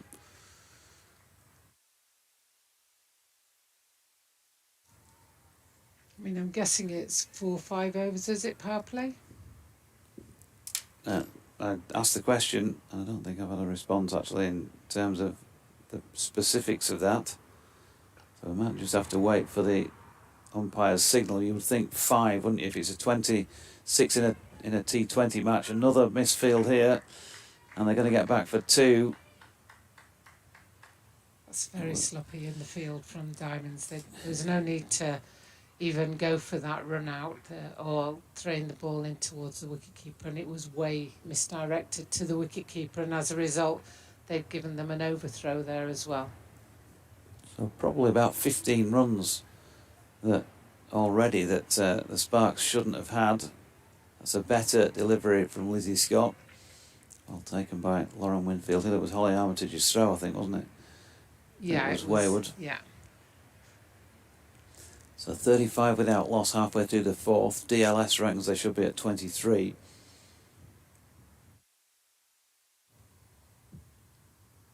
And Scott coming in round the wicket again. Outside edge this time. Katie Levick is down at 3rd man and will return that, and they pick up a single. Jones on to 14. 36 without loss. It may be something to do with the wind that's not helping with the bowler's direction, but they've been so wide, some of those deliveries. Yeah, I think that's pressure. I think it's, you know, when people say that they could play better than people, when they're watching, they don't take into account how much pressure's on an individual, and your muscles start acting differently under pressure. Over the wicket now for Scott, and that has just been helped around the corner down the leg side. Levick doing the fielding, but can't prevent the leg by as it's signalled by Simon Widdop. So 36 without loss. The runs continue to come. They really do need a couple of tight overs here. They've still got plenty of bowling in their armoury, so that may change as we go along. Lizzie Scott's just lost a run-up on her way. In fact, as she stood on a marker, and yeah, she stood on one of the 30-yard circle markers, stuck on the bottom of her boot. Well, that might lighten the atmosphere up out there. Here she comes again. And a thin edge this time through what would have been first slip. Lev does the fielding, and they pick up a single. This time to Eve Jones to complete that 4th over. 38 without loss. There's got to be some concerns here, I think, Jane. Yes, I think there has, and I think the senior players in the group, Lauren Winfield Hill and Holly Armitage, just need to calm down the players, make them concentrate on the things they can control. Chloe Tryon, you know, they've got to use their experience. Chloe Tryon played in a World Cup final just recently, so she should know what it is to deal with pressure, and she should be able to then help some of the younger players with that pressure. You'll see Jess Woolston continue at this Kirkstall Lane end. And power play signal, I think I'm right in saying, came then, didn't it? Did you catch that? Well, we've got 3 fielders out, so I believe 4 fielders out. Yep, so power play. I'm believing you're right on that one. That's the end of that. So that may change things with more boundary protection, although you wouldn't say that that was the difference there. A couple of wides that have gone for 4 and a misfield. Woolston in. It's a bit leg stumpage and flicked around the corner to short fine leg where Katie Levick feels, but can't cut off the single. But at this stage, you know, if they only get 1 a ball, then that automatically makes that run rate start to climb, and it starts to make it more, the pressure starts to swing, the pendulum starts to swing with the pressure on the batters rather than the fielding team. So they've got to have that in mind now, that they mustn't get more than 1 off the ball, especially if it's coming to me. Which is going to be a task for all those who are out on the boundary on the leg side. Got to get in quick here, unless the ball's hammered out to them. Long leg, deep backward square and cow corner. Good delivery from Woolston. Again, it's shaping that way in towards the right-hander. And Burns can't get bat on ball. Woolston 17 she's conceded so far from 14 deliveries, so she's not so bad in terms of in there or thereabouts with the sort of rate that the Diamonds are hoping to keep this to. And she's in again, good delivery. There's an appeal for LBW, and it's not the worst shout in the world, probably going down, leg by is the signal there. And so 39 becomes 40 without loss. Yeah, probably Just going missing down. leg, Yeah. missing leg. Jones on 16. And Burns on 10. Eve Jones back on strike. And Woolston round the wicket to the left-hander, who's flicked it into the leg side. Tryon in to do the fielding, and they get a single. Run rate 8.79, required rate 8.58. So they're starting to pull this back round, but it's one of these, isn't it, where you wouldn't want a boundary now. No, yeah, the back end of the over, so it's got to get out of the over. Yes. The wicket would restrict, of course. Woolston in again, good delivery. Burns can do nothing there with wide open spaces, and maybe she just got a bit carried away about where that was going before she'd got contact with the ball. But wide open spaces on the leg side. That prompts a little word from Eve Jones. Wandering down the pitch, 1 to come in the 5th. Then we'll have a quick swap and I'll bring Graham on with you. I'll put my feet up somewhere, have a nice coffee and a piece of cake. Woolston in again, now then that's high in the air. And a catching opportunity is taken. So excellent effort to get underneath that. And the job has been done by Emma Marlowe. And the Diamonds have got that wicket that they wanted. They needed really at this stage to just try and settle things down out there. Central Sparks 41 without loss. Burns gone for 10. And that was a great catch, because that wasn't easy, especially with this wind. It went up quite high and swirled around a bit, but Emma Marlowe watched that all the way and took a very comfortable catch. So Erin Burns, 10 from 14. And partnership worth 41. So it's been a good start by the visitors. But now there's just a little bit of pressure in terms of the board, and DLS suddenly says that they need to be 37. Not a massive discrepancy at this stage, but it's just cost them a few runs in that respect, and they're only 4 in front now. 5 overs complete, 41 for 1 it is. If I can just ask you to pass your headset on to Graham, and we'll bring him back in, and then I'll do the same with mine. So what an important breakthrough for the Diamonds that was. Sparks had started well. That was a really menacing, difficult opening stand to break, but a catch that shouldn't be underestimated in terms of its difficulty, as JD was saying there in the breeze. Emma Marlowe right underneath it. And the Diamonds get that all-important breakthrough, 41 for 1. The Sparks then here now, and we're about to see a change of bowling at the football stand end, and it's going to be Chloe Tryon, I think, coming on at that end, isn't it?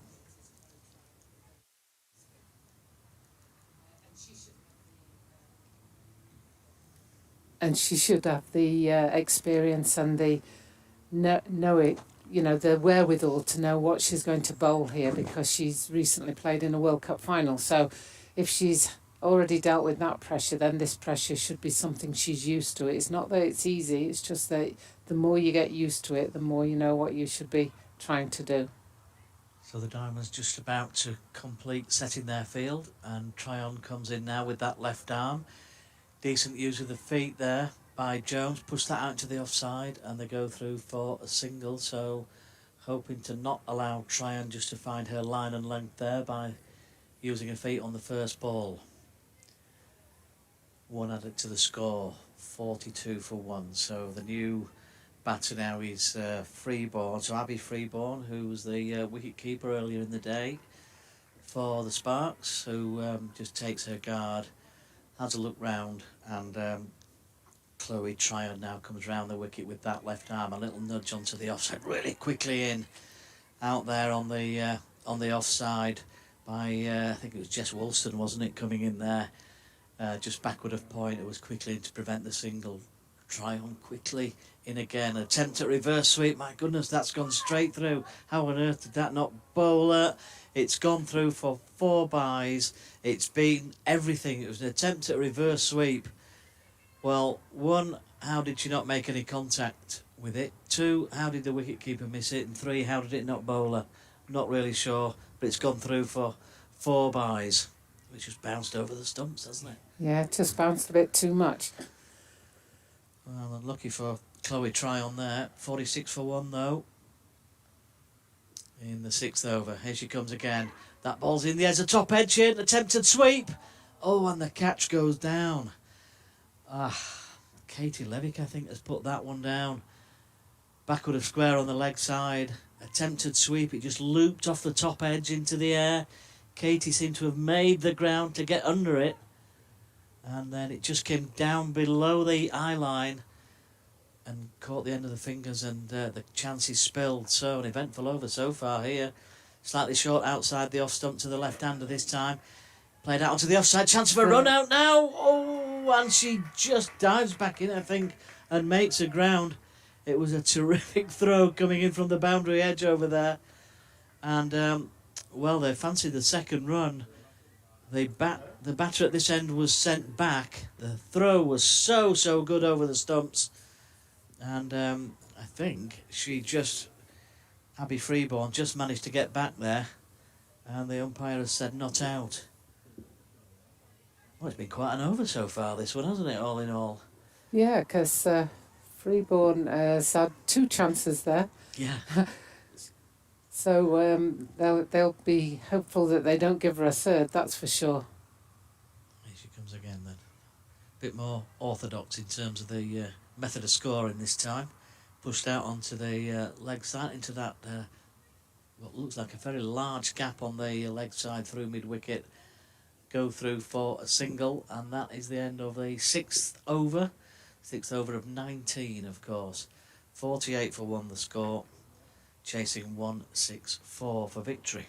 Yeah, and I'm sure Diamonds will be very disappointed there. They gave Freeborn 2 chances in that over. One was a fairly standard catch, and the second one was a close run-out decision that went against them. But good for Abby Freeborn to push it like that. They've got to keep that pace up. They've got to keep trying to score at a high rate as they go through. So nothing's really changed, has it? It's just a question of continuing to take the wickets on a fairly regular basis. So Jess Woolston will come in for her 4th over. 3 overs, no maidens, 1 for 18 for her so far with her right arm over. Comes in now, driven down the ground towards mid-on. Again, they run a single. Well, that's something that we've seen on a regular basis in this innings so far. running those singles well, even to the fielders that are saving one. They've backed themselves to get through for the one, and quite often they've done it. They do there. Yeah, she hit that one quite firmly, so it was well fielded at, mid-on it would have been now a left-hander facing. And Marlowe had to make some ground to her left there, didn't she? Here comes Woolston again. And that's driven through the offside by the left-handed Jones. Fielder on the fence for the Diamonds though, and that allows them to go through for a single. If they keep it down to ones, as you were saying before, Jane, then that's not too bad for the Diamonds. No, that's right, and it puts the pressure on the Sparks because they know they've got to keep the run rate up. 4 on the offside in the circle, saving 1 on the leg at mid-on. Wilson's in again. Nice little bit of drift into the right-hander. Maybe just a little bit wider on the crease, potentially. That just arrowed in towards the right-hander, pushed out onto the offside, but bowling really well to a field there, Jess. Yeah, Woolston's got that nice ability to just duck it mainly, and right-handers will find it quite difficult if she puts it in the right space. If she gives them some freedom to swing the bat, then they will, but she's got to try and restrict them from doing that. Here she comes again. But that one's a bit shorter this time. That's pulled through the leg side, but that's some really good work out on the fence at mid-wicket. Really fine diving stop. Brilliant fielding there from Bess Heath, just threw everything on the line there to stop it, and she managed to keep it in. I think she's hurt her side a little bit there, but she's a tough one. She's normally she played wicketkeeper for the T20 competition, the Charlotte Edwards Cup, so she'll enjoy this freedom of running around, but she won't enjoy the hardness of the pitch when she's diving around. On the old practice wickets, they will be hard as well, won't they? Here comes Woolston again. Again, it's just dropped down onto that leg side. There'll be an easy single as Winfield Hill comes around from behind the stumps to do the fielding. And the Sparks move on to 54 for 1, and DLS is saying that they should be 50, so they're still slightly in front. It is interesting because DLS wise they're in front, but run rate they're dropping behind, so they're scoring at 7.9 with the required run rate at 9 now. Yeah, it doesn't take much to change that, does it? Woolston in again, pushed down towards long on, and they will take a single, and that is the end of Jess Woolston's 4 overs. 4 overs, no maiden, 1 for 24.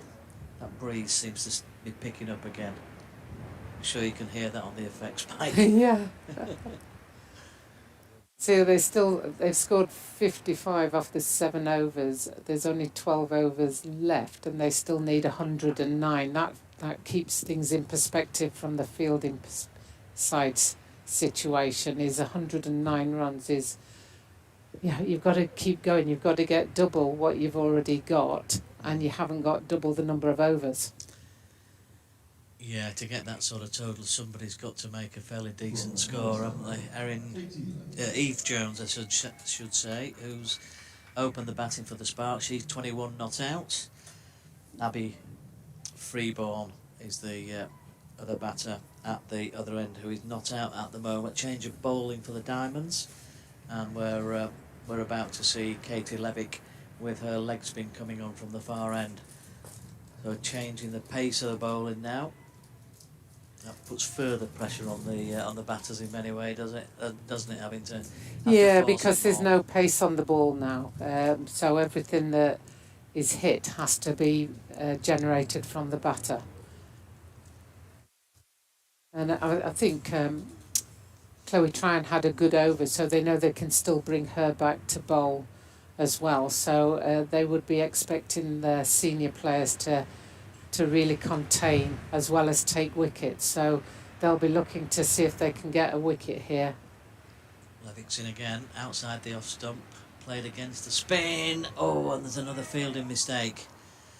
Out there on the boundary, I think it's Leah Dobson again, isn't it? And I think that's gone through the legs. And there's part of me now with Leah Dobson is saying, just get down and do the old-fashioned long barrier. Definitely. She's tried to go for it twice now with just her hands, and it's skidded through on those old wickets. So the key thing here is keep the runs down. Yeah, in a tight game, can't afford to be.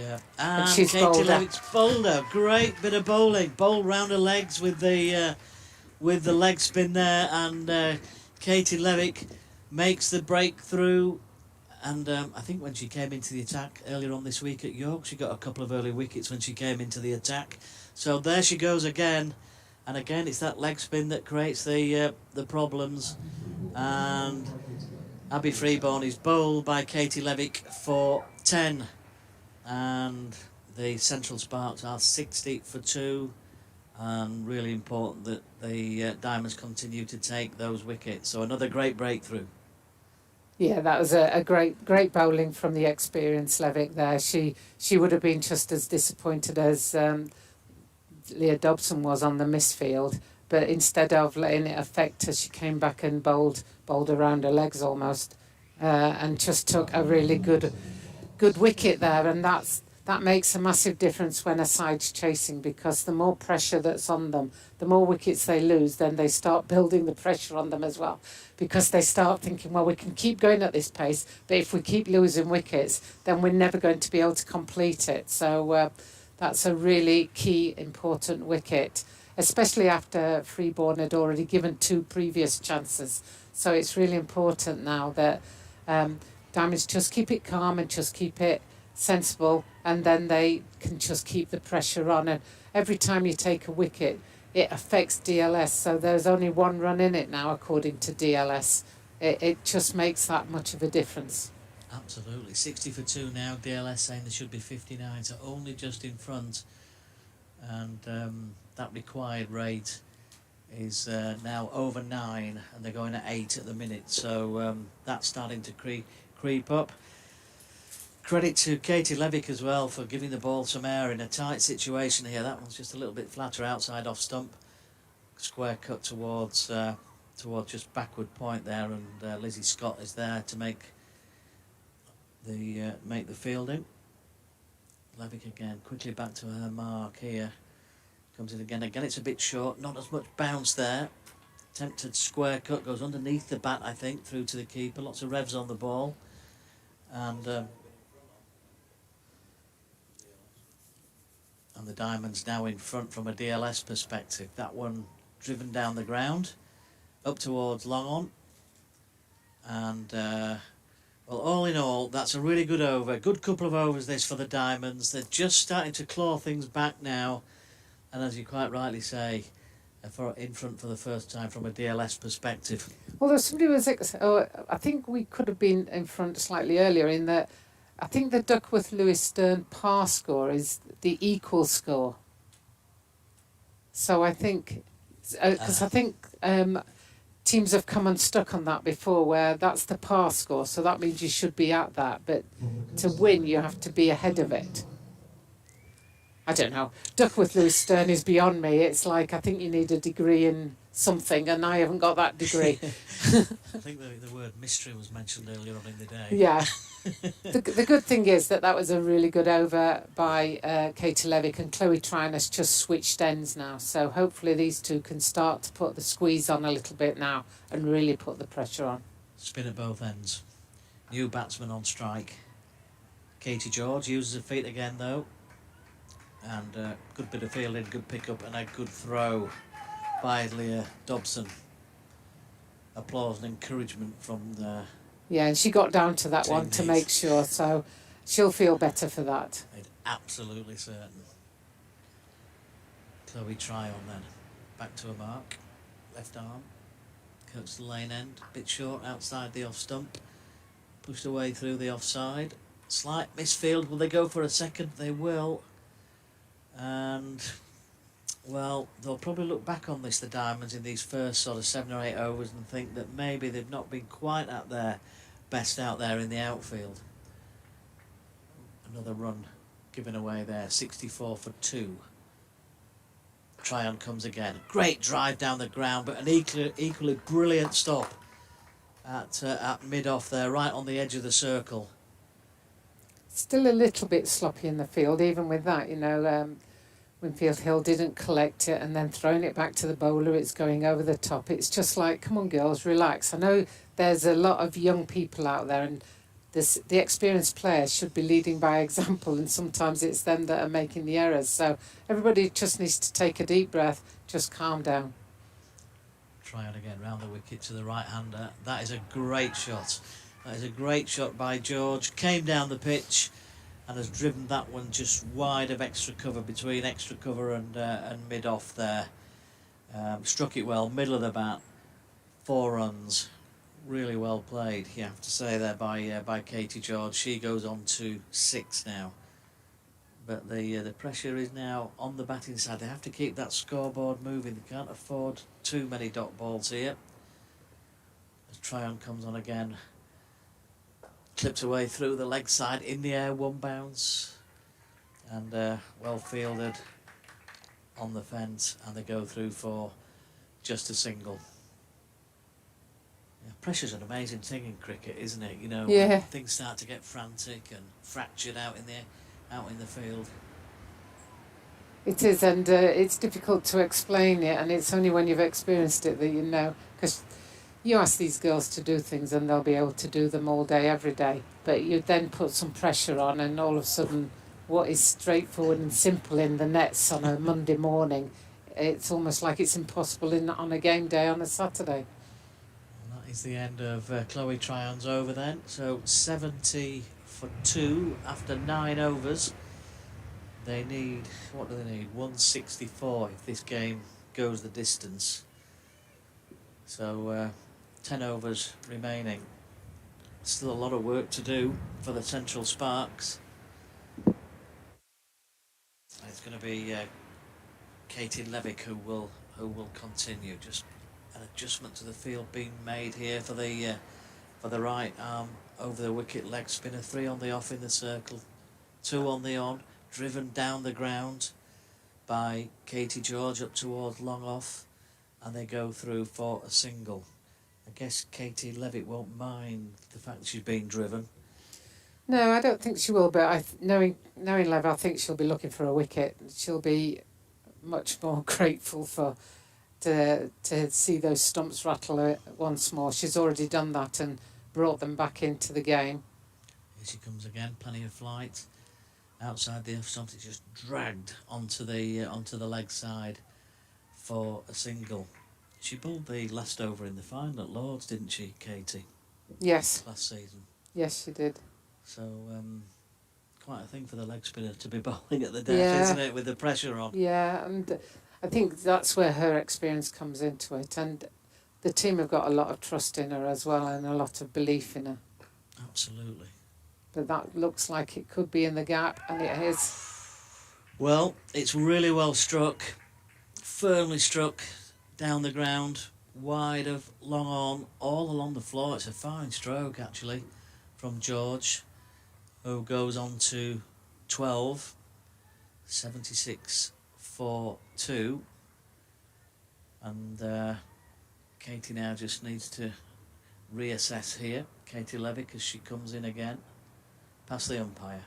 Short outside the off stump, attempt at a square cut, miss, straight into the gloves of Lauren Winfield Hill. No run, nice dot ball for the Diamonds. Another couple of those would be really nice here. She comes in again. Again, use of the feet. They're willing to use the feet, the Sparks ladies, and it goes into the same place as the ball before last, and that is for 4, driven firmly down the ground for 4, wide of mid-off, and another boundary. Jane, what are you saying? You want your mid-on? I want that fielder to move a bit, yeah. Bit 5 yards to her right. Oh, and an edge past the keeper and away for 4. Well, that's turned into quite an expensive over, you have to say. Is that 3 boundaries off the over? Yep. 2 of them really good ones, wide of long on, and a really streaky one to finish the over with an edge wide of the keeper's gloves and away for 4. So the Sparks move on to 84 for 2 after 10 overs. Yeah, that last over went for 14 runs, I think, you know, and that's what they can't afford to do. They can't give them a free over every so often. They need to keep it nice and tight, make sure that they make Sparks work for every single run. And there was 2 4s hit in exactly the same place, and there was one that obviously was a bit streaky and went down through the slips area. So a change of bowling now from the Kirkstall Lane end, and it's Grace Hall who will be coming into the attack. It's the 5th bowler so far used by the Diamonds. Weather looking reasonably set fair, and potentially now I guess we might see a game through to the end of the 19th over. I think the Diamonds have got to hope that, haven't they? Because any rain right now would be catastrophic at this stage. Grace Hall then with that slingy Lasith Malinga, if you know him, the former Sri Lankan great. Action, first delivery, turned round the corner. Pleased to say Leah Dobson was up to the task of fielding that one cleanly. So 84 for 2. Emma Marlowe just down beneath our commentary position at long on to the right-hander. Dobson has just been moved from square leg on the 1 to deep square leg. And Bess Heath has just been brought in from the mid-wicket boundary inside the circle on the 1 in the same direction. Chloe Tryon is out on the cow corner boundary house. So here's Grace Hall, right arm round the wicket, but she's slung one down the leg side, unfortunately. Lauren Winfield-Hill at least got a hand on that, and although they'll get one for the wide, they didn't get any further score. So 85 for 2. Jones has played well for her 26 from as many deliveries, and George with 20 from 11. Who's the left-handed Jones on strike? Grace Hall. This time straighter. Oh, she's going to go for runs here, and that is a very well executed attempt by Eve Jones, he said, but then the umpire scuppered all that by signalling 4-leg byes. She got right across, didn't she, Graham, outside off stump to try and flick that, scoop it really, and clearly just caught a bit of pad. She's got a bit of pad, yeah, which deflected the ball away from Lauren Winfield-Hill. I think there was a bit of an appeal for LBW as well, wasn't there? But as you said, she'd shuffled away outside her off stump, and the ball was sort of arrowed down towards that leg side, coming from around the wicket. Yeah, those who've got the streaming, if we get another replay of the original shot we had there, here we go, right on cue. Looking at that, tell you what, that's a pretty close decision for LBW. There's a chance here for a wicket though, and it's going to make no difference because Eve Jones has now been caught just inside the circle. Emma Marlowe, I think, might have been the catcher. Not easy to tell from this distance. No, it wasn't, because she's just running into the group. We'll confirm the catcher in a moment, but this time she did get bat on it, and it was well taken just on the edge of the circle. So Jones' innings comes to an end. That's going to change things from a DLS point of view. It was Jess Wilson who took the catch, in fact. And so Amy Campbell will now come out at number 5, wearing number 6. Well, it was an interesting dismissal, wasn't it? Because arguably she was out the ball before, trying to play that kind of reverse sweep ramp shot, LBW, and then she tries it again, the ball after. So she had a huge slice of luck first time around. I think that maybe was one just to get bat on ball and push it down the ground rather than trying it for a second time. But good breakthrough for the Diamonds, though. Good catch and good wicket for Grace Hall for sure. Martin Bloomfield says, I think Madam President needs to get onto the boundary edge and issue some coaching. Sound advice. Yeah, you can see actually that not only was I unsure who caught it at first, but the scoreboard operator was. Jess Wilson's finally gone in the blank box on there. So well done to Grace Hall. She's got 1 for 1 against her name after 3 deliveries. Good start by her. And DLS, well, it's just dragged it back a little, but the Sparks still in front in that respect if we get any rain before the scheduled end of play. 8.3 overs remaining. Left-handed Amy Campbell, and on strike and Hall He's bowling this one at leg stump, and it wraps her on the pad and drops into the onside. Quickly out from behind the stumps, Lauren Winfield Hill. She's discarded the orange boots that she had on, or trainers with studs in, whatever you want to call them, for the T20s, and gone for a nice powder blue this afternoon. Grace Hall, number 12 on her back, and she comes again. An inside contact on this one from Campbell. She's not really put that where I think she was intending to, but Leah Dobson watchfully comes in and fields. They get one. Yeah, we're talking about Grace Hall's action and slinger malinga type action. She's got tremendous accuracy though, hasn't she? Despite that sort of round arm action. I saw her bowling at York, and she was on the money at York earlier on this week.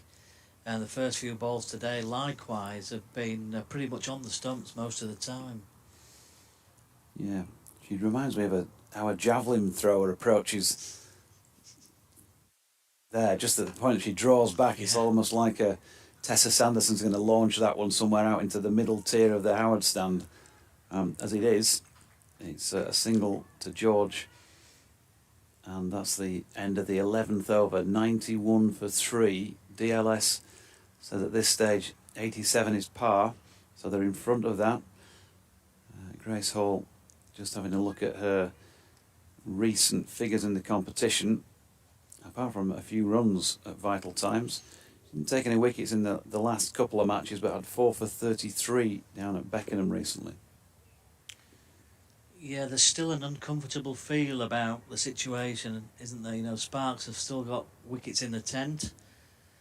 Their run rate at the moment is 8.27. They need to be at 9.13, so not a great deal in it at the moment.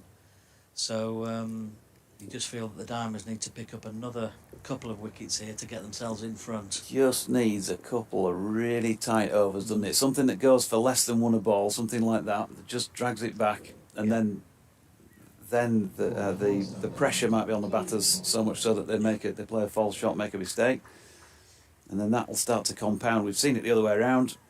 Seen it in some of the Diamonds games this year, not least that T20 match over at Blackpool against the Thunder. And I'm not entirely sure what went on really with the bat when they were batting first. Chloe Tryon coming in then from the football stand end.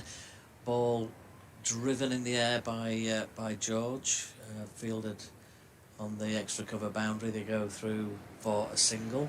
Throw comes in, and interesting that Chloe Tryon switched ends again. So she's back at the football stand end now. That's old money for the Howard stand, folks. Absolutely. As the breeze blows up again. 92 for 3.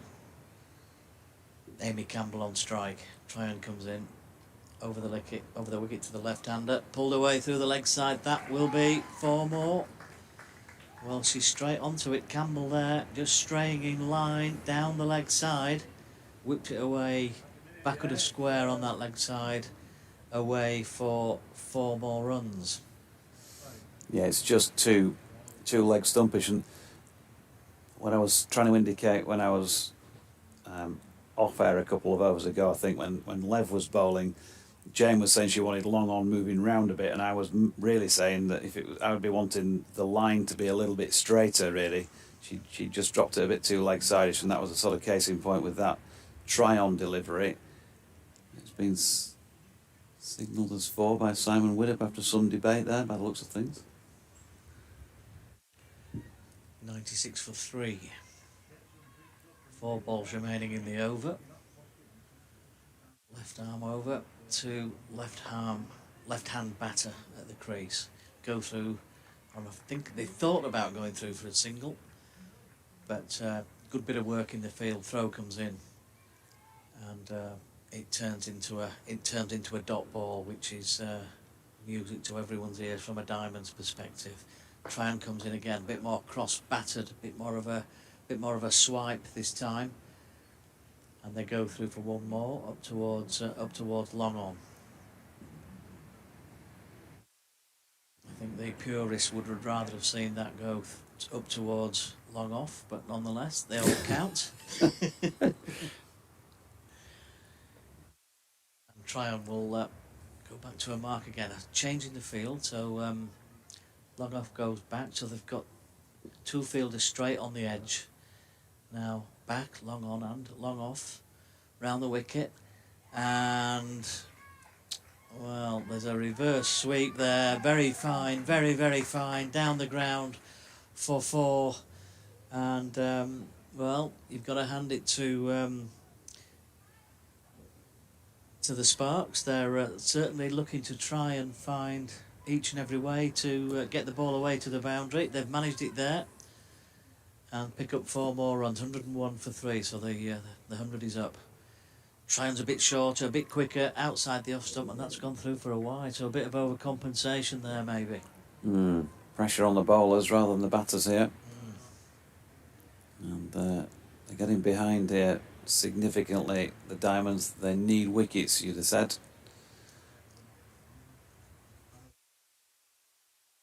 Tryon again. Oh, fine stop at backward point. Great bit of work in the field by Grace Hall there. They do go through for a single though. She is good. That, you know, her fielding has been a positive feature of the Diamonds in the matches I've seen this season, and you've got to say today, sorry girls, but it's not been up to the standard that was required here today as a general. Not that doesn't include everybody, but we know there's been some errors out there that have cost them runs, and it's the little fumbles that go from 1 to 2 as well. So that's definitely something I'm sure that Danny will be constantly working on anyway with the team.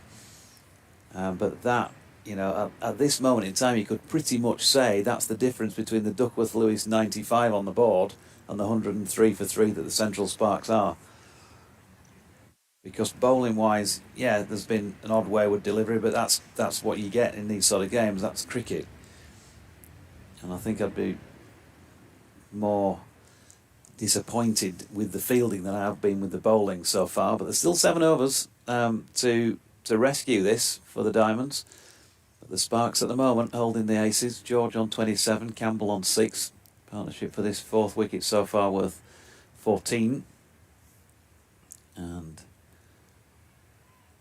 it's still in the balance, but the scales just leaning towards the Sparks. So Grace Hall from the Kirkstall Lane end, and that has been lofted out towards Emma Marlowe at long on. 1 run to George, takes her to 28. I think she's a little disappointed with the outcome because clearly didn't pick it up as well as she might. That reverse sweep she played in the previous over, she tried to give it plenty of power and I think lost a bit of accuracy with it, even though she got the 4. She kind of top edged it on its way down below our commentary position. She's watching on now. Amy Campbell on strike, and that's a low full toss, and Grace Hall actually got a boot on that? No, by the looks of things. Or maybe she did and converted it into the stumps, or diverted it into the stumps I should say. They've got 1 for it either way. Well, it was middled, wasn't it? Straight back down the ground. And well, it's a heartbreaker for the batter. Because it's just gone straight onto the middle stump at the other end, hasn't it? It was a good job actually for Katie George that she didn't get a little toe end on it or something, because she'd have been run out about a yard, wouldn't she? Yeah, she would. Cross-batted straight drive, says Jane. So Hall over the wicket, but bowls are wide. So yeah, every time they just feel like there's an odd run being clawed back on the board, they're giving it back away. Defending their Rachael Heyhoe Flint Trophy, of course, the Northern Diamonds here. But it's been a bit of an inconsistent defence so far. 4 wins, 4 defeats. Which way will this one go? 106 for 3. Slower ball here, and that's been slotted away through the offside. That's a lovely shot from George. Beats the infield, Holly Armitage. Beats the sweeper as well, Leah Dobson. So disappointment again for the Diamonds. Yeah, the runs are coming reasonably freely, aren't they, at the moment? The other thing that the Sparks batters are doing is they're finding the gaps more often than not as well. Yeah, that was superb placement. 3 to come in the over. Can Grace Hall find a wicket? No. Wide ball again. So You can just tell the pressure's on here. They're trying to think of ways to get the ball past the bat, but not being able to execute it. It's all just looking a bit ragged out there at the moment, Yeah. isn't it, for the Diamonds? Just need to find something from somewhere. I think, as you said, a run of balls without conceding runs might just give them that lift, but it's hard to see where that's coming from at the moment. Here's Hall again. That's straight now. Then is this a catching opportunity? No. Bess Heath couldn't get in quite quick enough to make it into one, but she's at least done well to stop that for the concession of just the one. Bess did well there, didn't she? Does she come for the catch? Does she save the 4? She came for the catch, but made sure that she saved the 4, which was the important thing, I guess, really. Yeah. Otherwise you get your classic, you'd end up diving for the catch, it bounces past you as you're going down, it's on the way up and runs across the boundary, and yeah. there's usually some bloke with his pint of bitter at the side going, dear me. Grace, we've all been there. Grace Hall is bowling here, low full toss to Campbell, who has pulled that one straight up to long on, a single. Yeah, again, you know, they've placed the ball in the parts of the ground where the fielders aren't. You know, the fielder back on the fence there, straightforward enough single. But at the minute, the Diamonds infielders are not able to stop these singles. So if it's not 4, it's a 1. Yeah, desperate for dots at the very least, and certainly for a couple of wickets here. Now they're a lovely cut shot again, pierces the gap in the offside.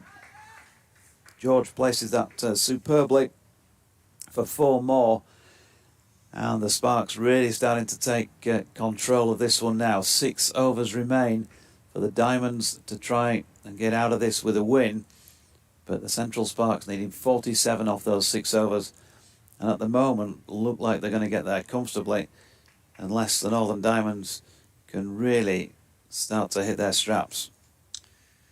And Grace will be a bit disappointed with that over, I would think. Yeah, 14 from it, Graham. Yeah. And, well, they've put themselves under real pressure here now, the Diamonds.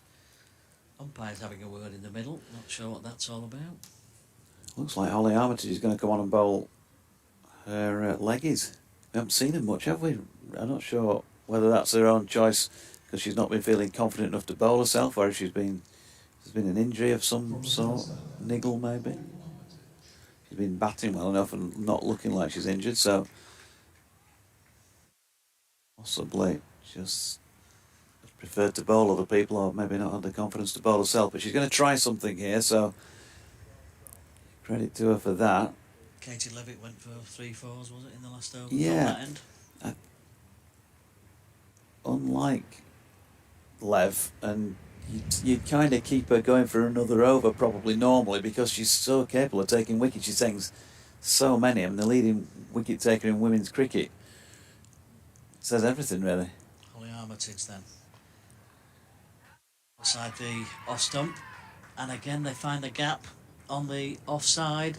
It's another good shot by Campbell, kept the ball on the floor. 4 more, just in front of square on the offside, and the left-hander drives that one there through the offside, off the first ball of the over, 121 for 3.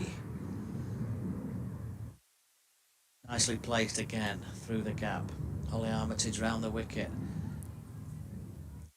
It was a bit of a swing of the bat there, coming down the pitch, Campbell there. Didn't really get much on it, and the ball just drops down in front of her, and there is no run. Have a conflab between wicket-keeper and bowler, change to the field, putting a fielder back on the extra cover boundary now, and bringing the fielder from behind square on the leg side into the circle as the Sunshine rejoins us. Down the pitch again though, Campbell using the feet well to Armitage, push the ball down the ground for another single. So again, not enough dot balls at the moment. Can't apply the pressure. Need to put the brakes on here and stop the runs somehow. So George it is on 37 now. Katie George, the right-hander, wearing 99 off I wonder where these numbers on the back of the shirts come from. Here's Armitage now, down the leg side, attempt at a sweep. And it's gone through for byes, a bit of a misfield again. And they'll go through for 2 leg byes. It's pretty obvious, isn't it, GC? 99? I mean, she just loves a good ice cream, doesn't she? She does. Who doesn't? Absolutely. We're saying the greatest number of all time's got to be Route 66, though, hasn't it? Nothing to compare.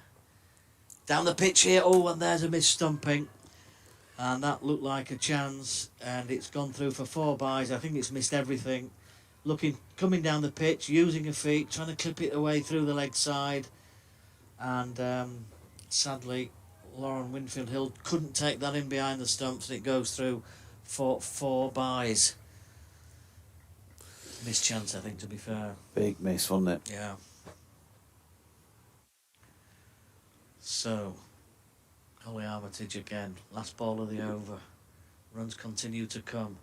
Plenty of air on that one. She's swung away again to backward of square. And again, it feels like a single saving position, that.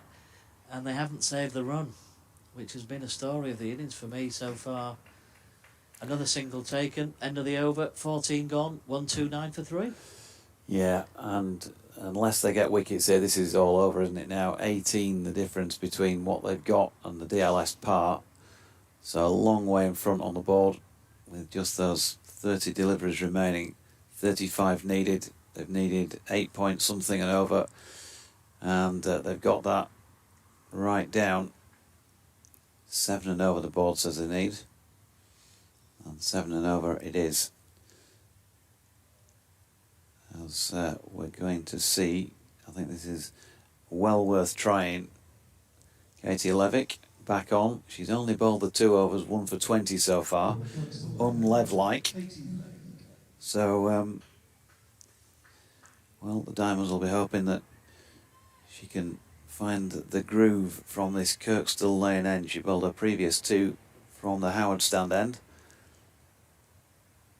Katie George on strike, playing really well here. 38 she's got from 22 deliveries for the Central Sparks. And she steps into this first one, times it really well up to try on at long off for 1 run. They'll be fine with 1s at the moment because the way the Diamonds have bowled so far, they'll know that there's a boundary ball coming. There'll certainly be 2s around as well. So they can just play cricket here, having got themselves into this position. Such a shame for the Diamonds in that they worked so hard with the bat to set up the position and what looked like a really good score. We know it's like a road here, but still that was a really good score they put on, and a big ask under DLS. Second ball of the over, Campbell into the leg side for a single, Lev having to go and field off her own bowling. Yeah, the Sparks also have managed to maintain this left-right hand combination, haven't they? I think throughout the innings, might be mistaken, but virtually throughout the innings, and that's made it difficult for the Diamonds just to get their consistency. Yeah, Levick in again, and George flicking it into the leg side. Lizzie Scott round to field. 1 run. Especially for the leg spinners, I always think, you know, left-right hand combinations, it's difficult just to find that line and length when you're switching and changing all the time. Levick again, and just pushed out into the offside by Campbell. Sensible play. Bess Heath right back on the rope, so an easy 1 if you push it in that general direction. And they get 1. It is difficult when you're on the edge of the circle to prevent the singles, but I think there's got to be, you know, some discussion about that really, in terms of, you know, if you can't save 1 where you're standing, then come in a little bit closer. If that's what your job is, to save 1, and that's a beautifully placed shot for 4 again between Marlowe and Heath, converging on the ball. But Katie George, this is a tremendous knock as far as Central Sparks are concerned, and she's got it away wide of long on for 4. That was a delightful shot through the leg side, wasn't it? A joy to see, really, out of the middle of the bat, through mid-wicket for 4, all the way along the ground. Terrific shot. 44 of 25 for her. Levick in again. And that's better. Roundabout off stump and cut to point. Well, I think it's Callis who's fielding. End of the over. 15 complete. Just the 4 remain. And the Sparks 137 for 3. DLS par at the moment, 120.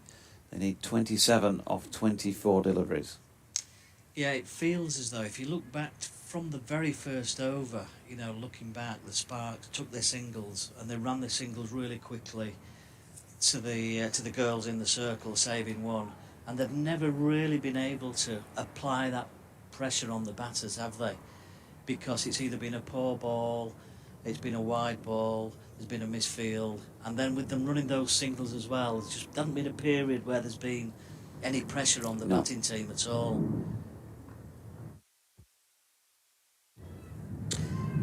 So, start of a new over. Just wide of the off stump.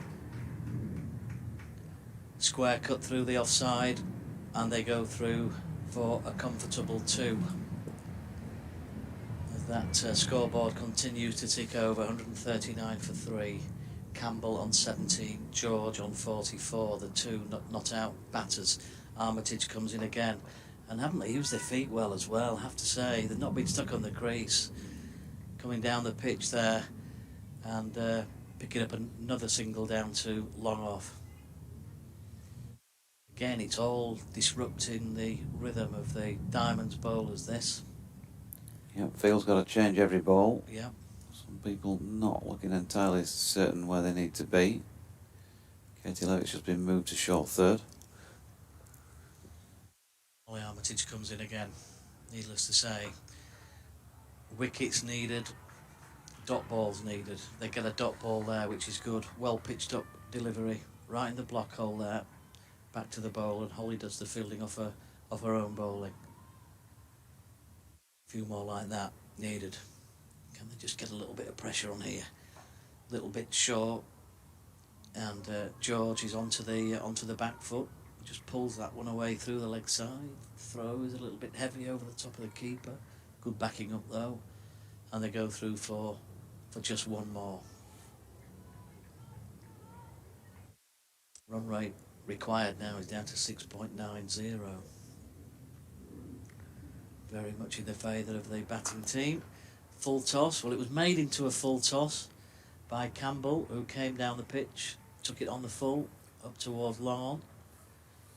Yeah, played it nicely enough, didn't she? She got not total control probably, but yeah, not total control. I don't think she quite got it out of the middle. Not sure how much the leggies have been maybe impacted by a little bit of greasiness on the ball Yeah, as well possibly. today, possibly. Armitage in. Driven. Well, it's played across the line, but that doesn't matter now. They'll go through for 2 again. And another comfortable 2. Yeah, so those runs just keep coming, and it's another decent over for the Sparks, I have to say. Yeah, so 144 for 3, 6 runs from it. Bring Jane back in for these last 3.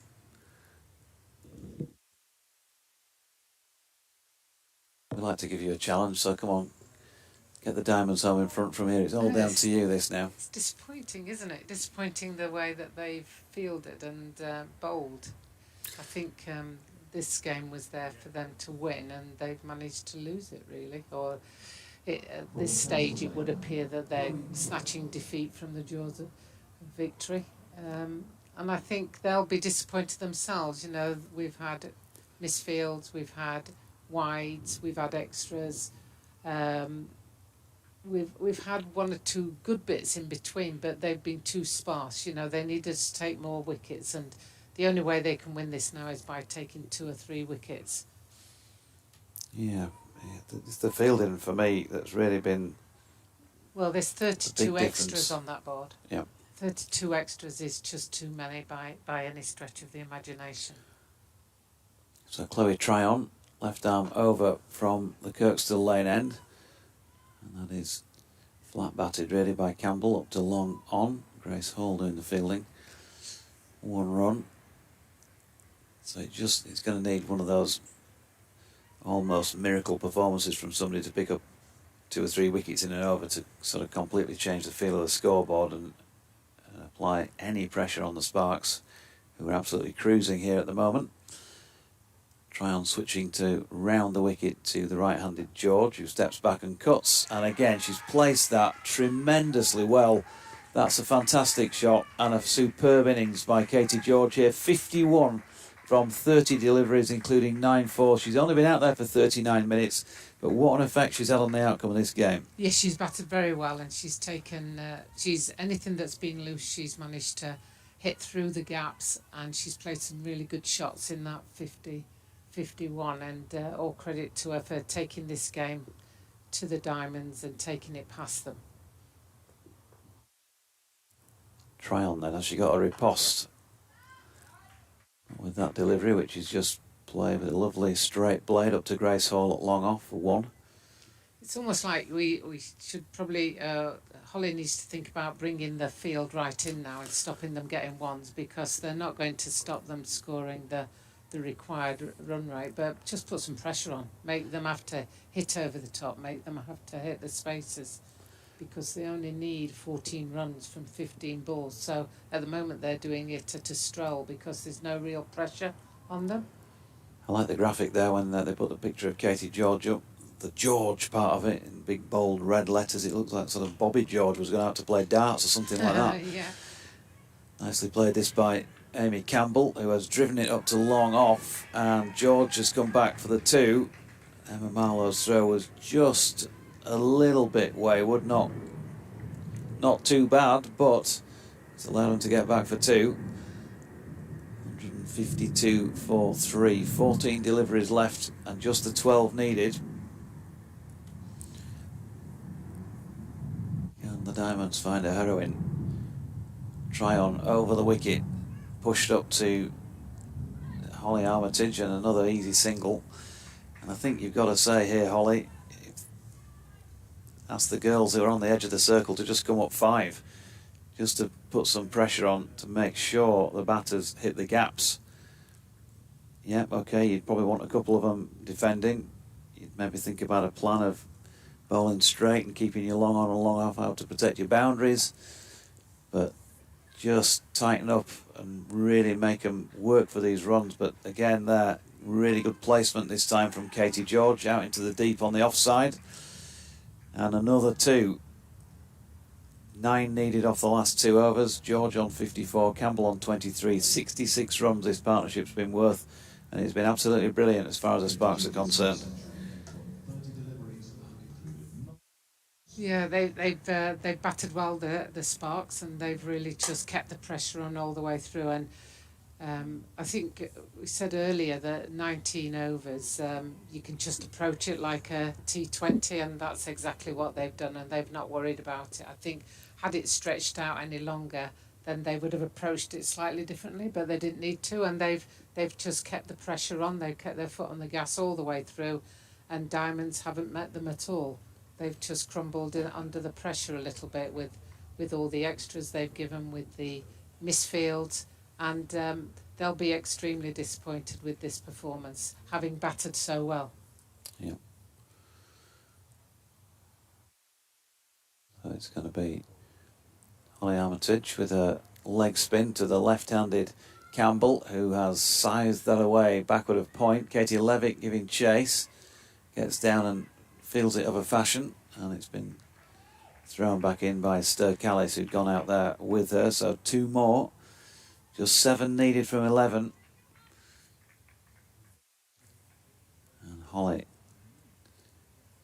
can we find a captain's knock with the ball here? She's round the wicket, and Campbell, good use of feet again, as Graham pointed out earlier, from Amy Campbell.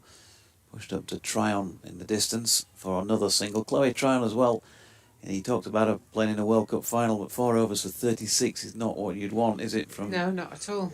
From your World Cup finalist. Katie Levitt just been brought across to short third man, with the right-handed George back on strike. So 6 off 10 is the equation. Holly Armitage moving back to bowling over the wicket here. So The ball just short of length, and George steps back. We've seen her cut to great effect in this match so far, and she picks up another single out to the sweeping Bess Heath. Yeah, Bess Heath's had a good game because she's fielded well out on that boundary. She hasn't let anything go past her. That she's saved a couple of boundaries, and she had a really good knock with the bat, and she'll probably be one of the few that comes out reasonably pleased with her performance. Armitage in again. Campbell cuts that out into the deep where Dobson fields. And they get through for another single. Just the 4 needed now from 8 deliveries. I think the sort of 2 disappointments within this, the fielding and then the kind of not looking like they can try and change what's going on out there. As Holly is in again, and that is turned out to mid-wicket by George. And they're going to settle on a comfortable 1. No need for anything stupid here for the Sparks, who are still well in front on DLS. There's going to be a conversation taking place by the looks of things between Lauren Winfield-Hill and Holly Armitage.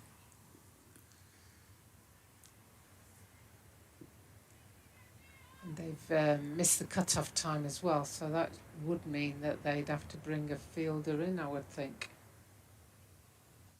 Cut-off time was 18:04 according to the scoreboard on the left, and it's 18:06. So, there you go. Somebody is being brought in.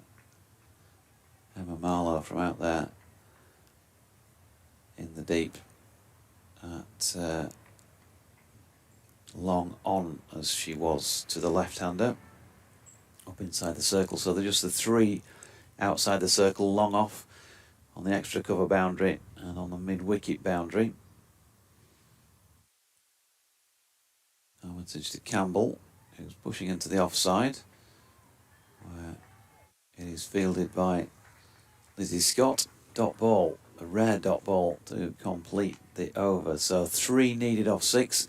Well, we've seen it done before, but it's looking highly unlikely. Katie Levick is going to bowl the last over, so it's a question of, is she going to put pressure on in a ring and ask them to go over the top, or are they not going to lead? This is what you were saying about, they've not appeared to try and change much. So if you're not bowling particularly well, you've got to try and change it with the field placings or change it with the pressure that you put on the batter. Yeah, it's easy to talk from the stands, isn't it? But if I guess if I was out there skippering that, and just a few overs ago, I'd have been saying, look, if we can't stop a single from 30 yards, then we need to get in closer to that to stop that single. Yeah. If they hit it past you, then they're already in front of the clock anyway, and good luck to them. That's fine if they can place it in those gaps. But get in the face, so they can see you, so that they feel the pressure. So Katie Levick then. Oh, good delivery. She's got her. She's pulled her. Could there be a late twist? Katie George bowled by Katie Levick for 56, but that has been a superb innings from Katie George.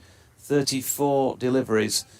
But Lev, well, she's taken so many wickets for Yorkshire and for the Diamonds of various varieties, and she celebrates that wicket with a double fist pump. Katie George, 56 off 35, brilliant. Yeah, you'd have to say that's a match-winning innings, I would think. That innings that Katie George has played there, off just 35 balls, has put the Sparks in the box seat. So 161 for 4. I made that a partnership of 72 for the 4th wicket. Yeah, very good. And they were together there for, well, not that long for the 72. 7 overs and 4 balls. Is he one coming out? She'll be wanting the glory shot, I would think. She only needs to hit 1 boundary. 3 off 5 needed. Well, Jordan Thompson, quarterfinals for the fellas last year at the Oval. Yes. What a night that was. What a final over. Liv's commentated on some of Jordan's performances. Is she going to produce a Tomo-like one here? Emma Marlowe coming in off the boundary edge. Holly Armitage is now going to go up there. It's interesting because they've still got 4 outfielders, And they have brought those 2 fielders in on the wicket ends a bit closer, a bit tighter now. At straight mid-wicket and extra cover. Levick bowling, and well, that's nicely placed by Wong, up to Holly Armitage at long on for 1. I think I would have been preferring to just have more fielders close in. yeah, I can't help but think, you know, if that fielder had been in there, that would have been another wicket. Because it was aerial, it wasn't a difficult chance to somebody on the ring. She may not have played it in that same way, No. possibly, but No. yeah, I'd agree. So Levick then. Oh, good delivery. She's got her another wicket. Amy Campbell this time has been bowled. I think he's just clipped the bails by the looks of things. 162 for the loss of 5. Still, DLS says that the Sparks are in front, and they would do because they only need 2 from 3 deliveries. Another wicket next ball would certainly make it interesting. But yeah, she's bowled the top of off stump. 27 off 23. Really good knock from Amy Campbell as well. Katie Levick, well, she just keeps on ticking off those wickets, doesn't she? 3 in this match now, despite that start. And you know, I said earlier, didn't I? Should have kept You just her on. want, you know, give her she another doesn't one. often do that. And Yeah. sometimes you've got to hold your nerve and skip, haven't you, and go, well, all right, I recognise that wasn't your best, but we know you're better than that. Have another crack. Yeah, and certainly with this new batters coming in, Karis Pavley, then, you know, put pressure on her. Put people around her. Make her feel the pressure of players being around her. We've got 2 fairly young players in there now batting, and they'll be feeling that pressure a little bit. They might go for the big swing, thinking that I'll do this with 1 shot, but that's when it's likely to be aerial and could be a catch. There'll definitely be a few nerves, won't there, from the new batter now. Let's have a look at Karis Pavley's recent card, for example, if we get a chance before this delivery. 57 not out, most recently against the Stars at Guildford, and 33 prior to that against the Thunder. What has she got here? She's got at least 1, and she's probably going to win it here because she's got an outside tickle on it, and yep, she's back for 2. And so Karis Pavley, first ball with 2 not out, will win it for the Central Sparks by 5 wickets. 164 for 5 they do it.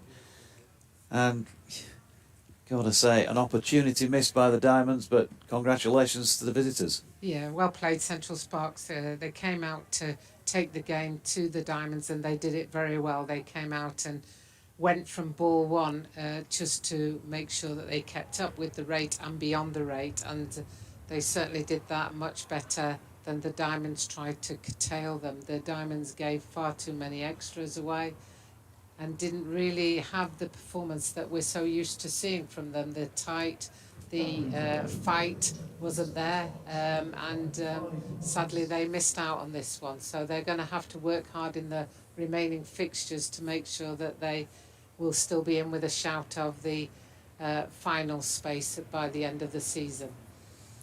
So 2 balls to spare, wasn't it, in the end? 18.4 overs, 164 for 5 for the record. Issy Wong made 1 not out from as many deliveries, and Karis Pavley 2 from her delivery.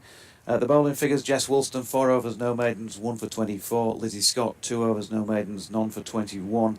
Chloe Tryon 4 overs, no maidens, none for 36. Katie Levick 3.4 overs, no maidens, 3 for 31. Grace Hall 2 overs, no maidens, 1 for 17. And Holly Armitage 3 overs, no maidens, none for 19. But I think first point I'd be making if I was Danny going back into the dressing room is, right, we're out tomorrow somewhere doing some fielding practice. It's getting the practice in under pressure, isn't it?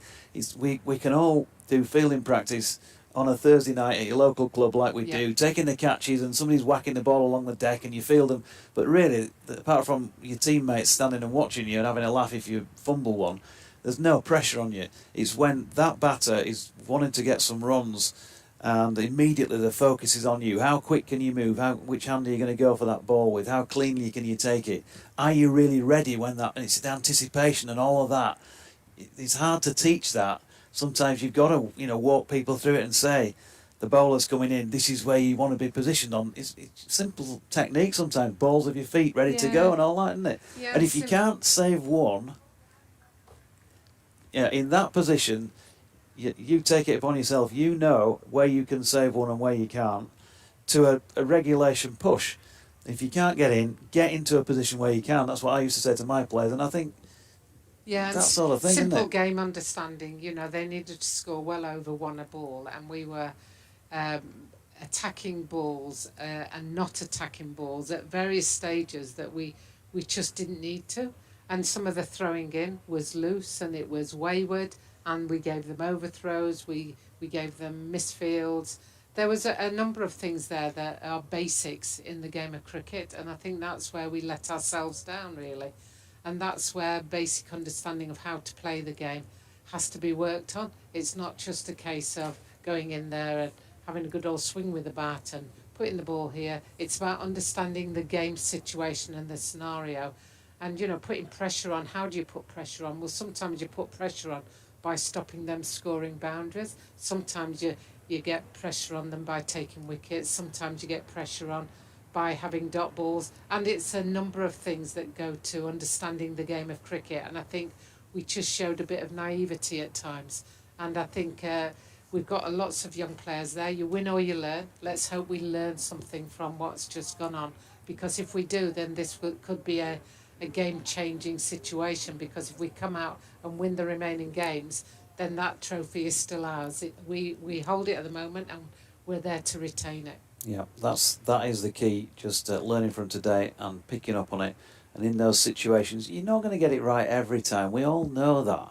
But you want to get it right more often than you get it wrong. And so if there's been, I don't know, just as a throw a number out there, if there's been 8 fielding errors today, let's halve that next time or whatever. That's realistic, isn't it? Yeah. I know we want no fielding errors, but let's at least find some tangible improvements. That the next match then takes place next Saturday, July the 22nd at Arundel, and it's against the Southern Vipers, who will be no easy beats by any stretch of the imagination. That is a tough game, as we know. And then there's that gap for the 100, and then of course 4 more matches to come in September, with the potential for a playoff on the 21st if you're good enough to get to that. Final is on the 24th. So still 5 matches to alter the course of events here to try and make a successful defence of the trophy. And it would be good to go into that break for the 100 on the back of a win, and that would be a real fillip, wouldn't it, to win down there next weekend? Oh, that'd be a great game to win. I'll be down at Arundel, so I look forward to seeing them win down there. Well, thanks once again for your company. It's been great to have you on board, Jane, and we'll see you back here, no doubt, this week for the Yorkshire match. Game. Yep. Yes, I'll be here. Okay, Jane Powell, Graham Colley away to my right. As you know, Graham's been on for the first time in some time. We might bring him back on for a mo. Just to wrap up here, GC, because it's your first time doing this for Yonks, but it's been great to have you on board. Have you enjoyed it? Oh, really enjoyed it, JD. Really enjoyed it. It's been a real pleasure, and I've got to say, in summary, that I really feel for the Diamonds today, because let's not forget that they got 223 for 4 earlier on today in 34 overs in what was a 39-over game. The weather intervened, and the game changed to effectively a T20 game. So the batting team coming out second just treated it as a T20, where the Diamonds treated their innings as a longer form of the game. And I think the weather's played a big part, but they've not helped themselves for all the reasons that you've already talked about. You're a nice coach, aren't you? See, Jane and I would have been bad cops there. I certainly would have been anyway. Yeah, okay, I get that. When you're pacing your in at a certain rate, and then you don't get that opportunity to finish it off, and they were going at some appreciable rate, weren't they, late on, as we said, with scores in the teens every over, barring one in about the last 10. So, okay, maybe a bit of an excuse there, but either way, it's not gone the way of the Diamonds today. 5-wicket win for the Central Sparks with 2 balls to spare on DLS. So well played, Sparks. As I say, Diamonds at Arundel next Saturday to try and beat the Vipers and go into that break with a positive. Thanks, Graham. Thanks, Jane. And all to say from me is that I hope you'll join us on the Yorkshire County Cricket Club live stream and obviously on the BBC Sport website and app for 4 days of cricket here again this coming week. So it is Yorkshire against Sussex. A bit of frustration for Yorkshire to try and overcome because, of course, the weather intervened there at Hove early in the season on a match that we felt that they undoubtedly would have won, 60-odd needed with 7 wickets in hand. Let's see if they can kind of prove a point this weekend, this week, I should say, with that match to come. And anyway, they just want some points on the board. So I hope you'll join me and the team for that come Wednesday. But from the 3 of us from Headingley for now, thanks for joining us and goodbye.